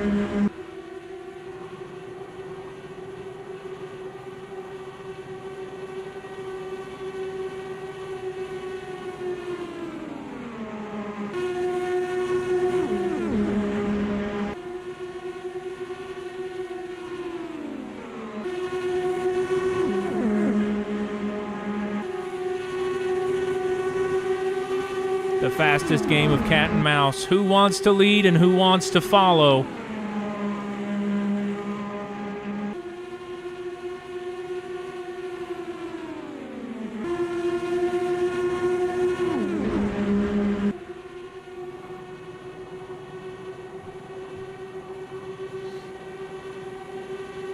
Jeff H. biding his time, waiting to pass. He knows. Pass in turn 2, or passing out of turn 2. I'm sorry, a pass into turn 1 can be a returned pass into turn 3. But facing a great deal of pressure from Pedro behind.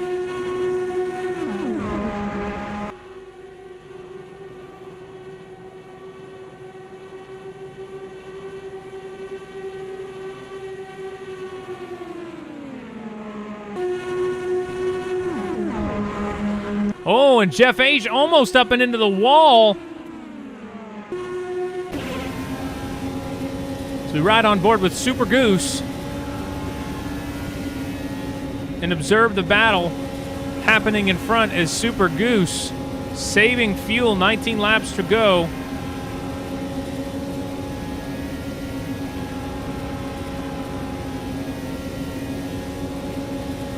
Blue skies have prevailed. The sun has come out.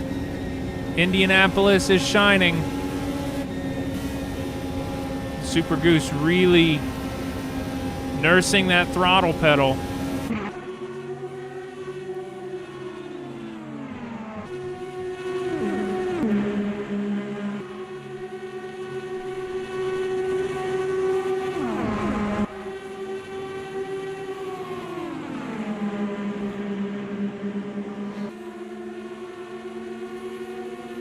Daniel Costa back out on track, but tragically, almost certainly out of contention, and now Penna Mike moves to defend the lead of this race, or potentially yielding the lead to Jeff H., who has more fuel. Folks, it is going to be a scrap to see who can make it on gas. Everybody's going to have to stop almost certainly before the end of the race. And Pedro with a big move on the inside of Penna Mike. Can he get 2 on the inside? 2 wide through turn 1, up into the short chute. Pedro up to P2, chasing down Jeff H. Pedro been hanging out in the back of this train, has a little more fuel than the guys he's racing now. Folks, all it's going to take is a short 10-liter splash to make it on gas. That's all it's going to take.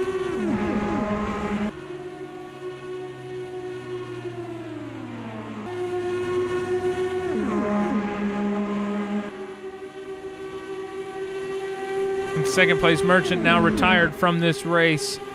Penamike on Pedro on the inside. Pedro up high. Penamike back to P2.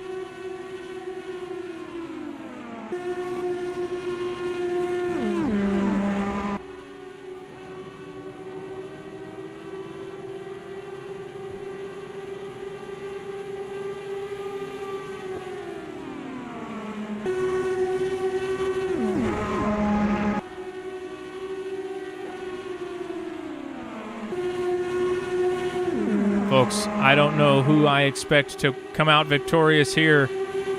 Penamike lunges on Jeff H., as does Pedro on Penamike, but not enough momentum. 15 laps to go here at the world capital of racing.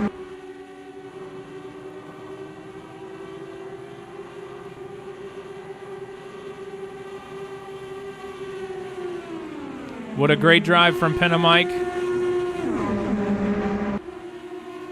Qualified 7th and is currently in contention for the win here at Indianapolis.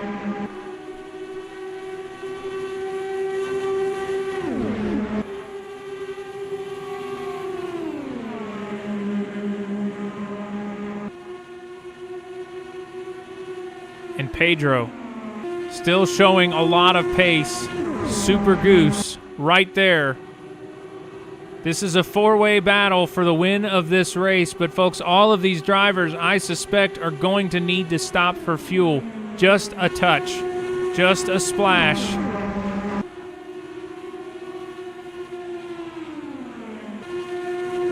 The question is, which driver gambles first?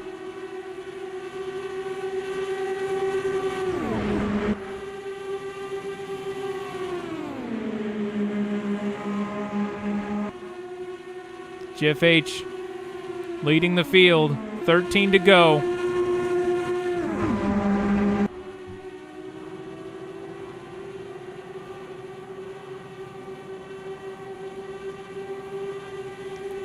Penamike, the great head of steam.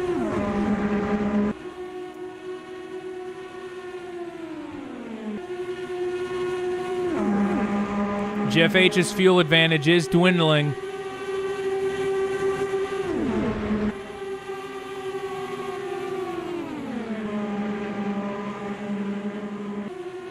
Each of these drivers, I gather, are biding their time. They're not passing for a reason.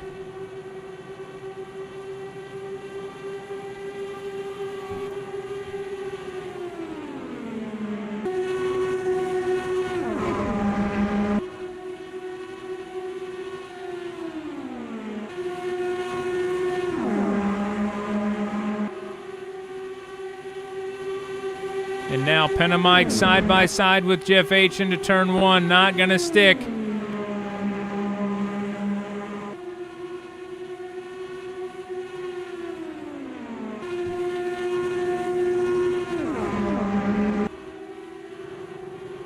"11 laps remain.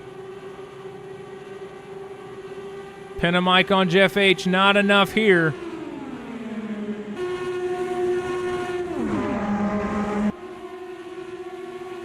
Pedro now, there's a big batch of cars just starting to check up a little. As we fan out nearly 3 wide there for just a moment. Penamike again not able to complete it. And folks, 10 to go. 22 liters of fuel necessary to finish this race. Jeff H. may be the only one that can do it. Pedro, strong contender. Super Goose, strong contender, is now he's starting to push.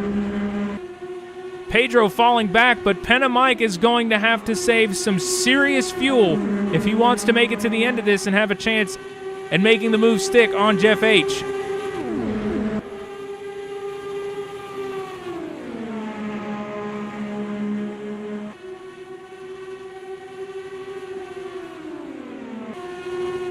Jeff H will be using more fuel. He can make it as of now, but I don't know if he can make it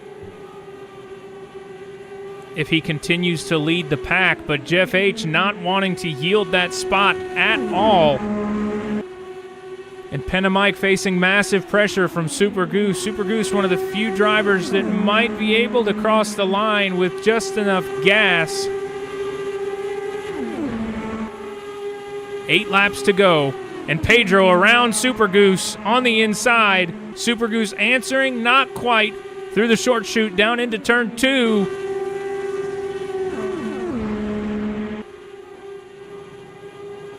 Jeff H is facing a massive amount of pressure, folks.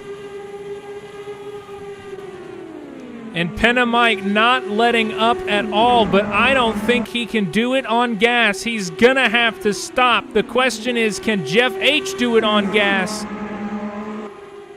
Across the line, it'll be 7 to go.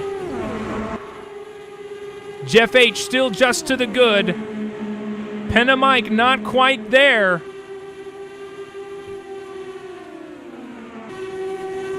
Mike has got to change his fuel map. He has got to save fuel. He is so close. If he just makes a bigger number for 2, maybe 3 laps, he can fight this out at the end. But otherwise, he is going to have to stop for fuel.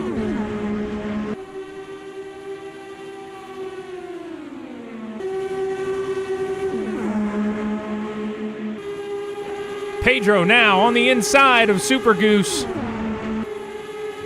Into P3 goes Pedro 888. Super Goose hung out wide on the short chute. Now Pedro chasing down Penna Mike. Mike moves to defend. Pedro tries to answer. We're 3 wide down the backstretch just about. Pedro now up to P2 on Penna Mike. Chasing down Jeff H. Super Goose is up and into the wall. Penna Mike is out. And into the wall goes Penna Mike. Super Goose stepping out on turn 3 or 4. I'm sorry, turn 4. And that might bring out the safety car, folks. Maybe not. We might be able to end this under green. Pedro now trying to chase down Jeff H. 5 to go in the Indianapolis 500.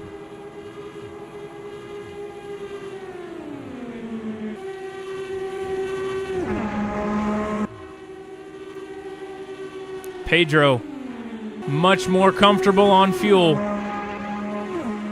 Jeff H riding a fine line.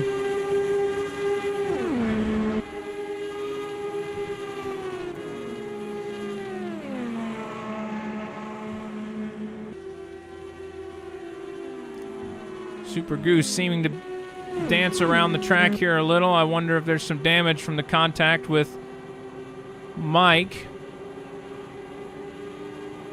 Jeff H now driving away from Pedro. What has happened to Pedro 888? Oh my, I think he might have a blown engine, folks. I thought I saw a puff of smoke.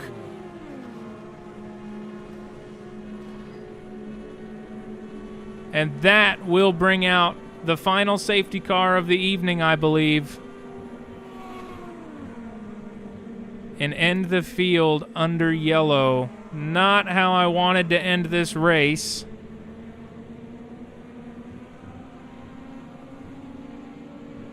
Very unfortunate, but Jeff H will win the Indianapolis 500. Second running of the Indianapolis 500.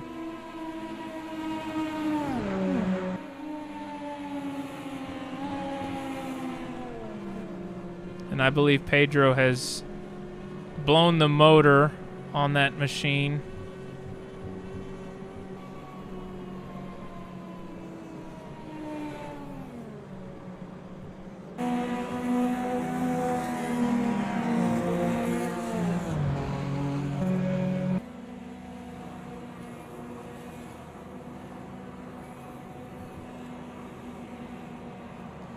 Well, folks, I hate to say it, but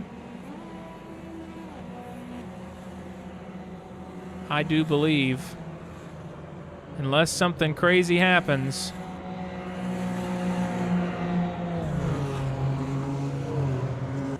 that'll be how the cookie crumbles.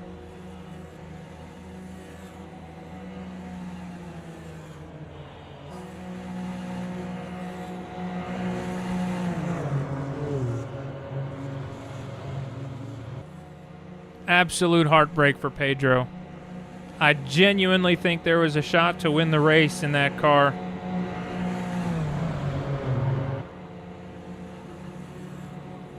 But an unfortunate engine temp seems to have cost him his shot at victory tonight.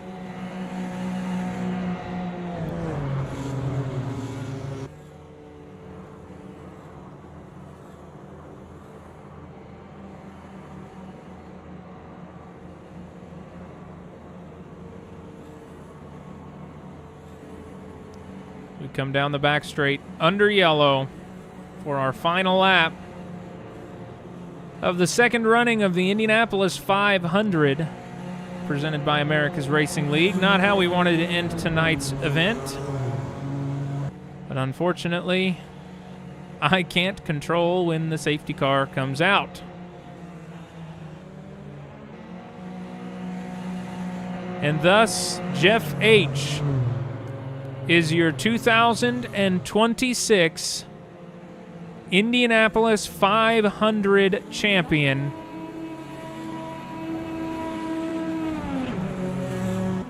Super Goose taking P2.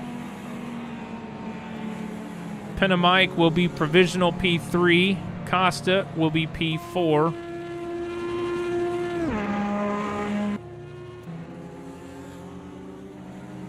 I'd like to congratulate all the drivers for completing this absolute testament to physicality and patience. We really do appreciate everybody.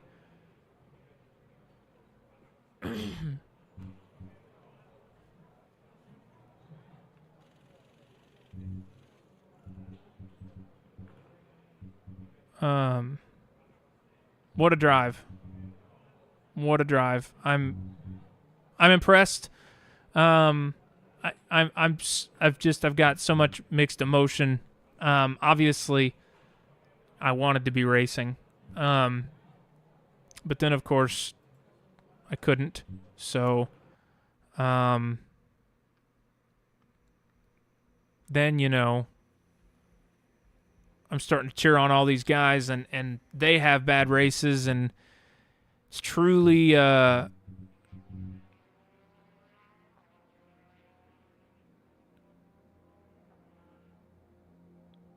truly heartbreaking for those guys, but impressed nonetheless by everybody's effort, everybody's patience, everybody's driving. It was a really great thing to watch. I really enjoyed watching if I couldn't be in the car, so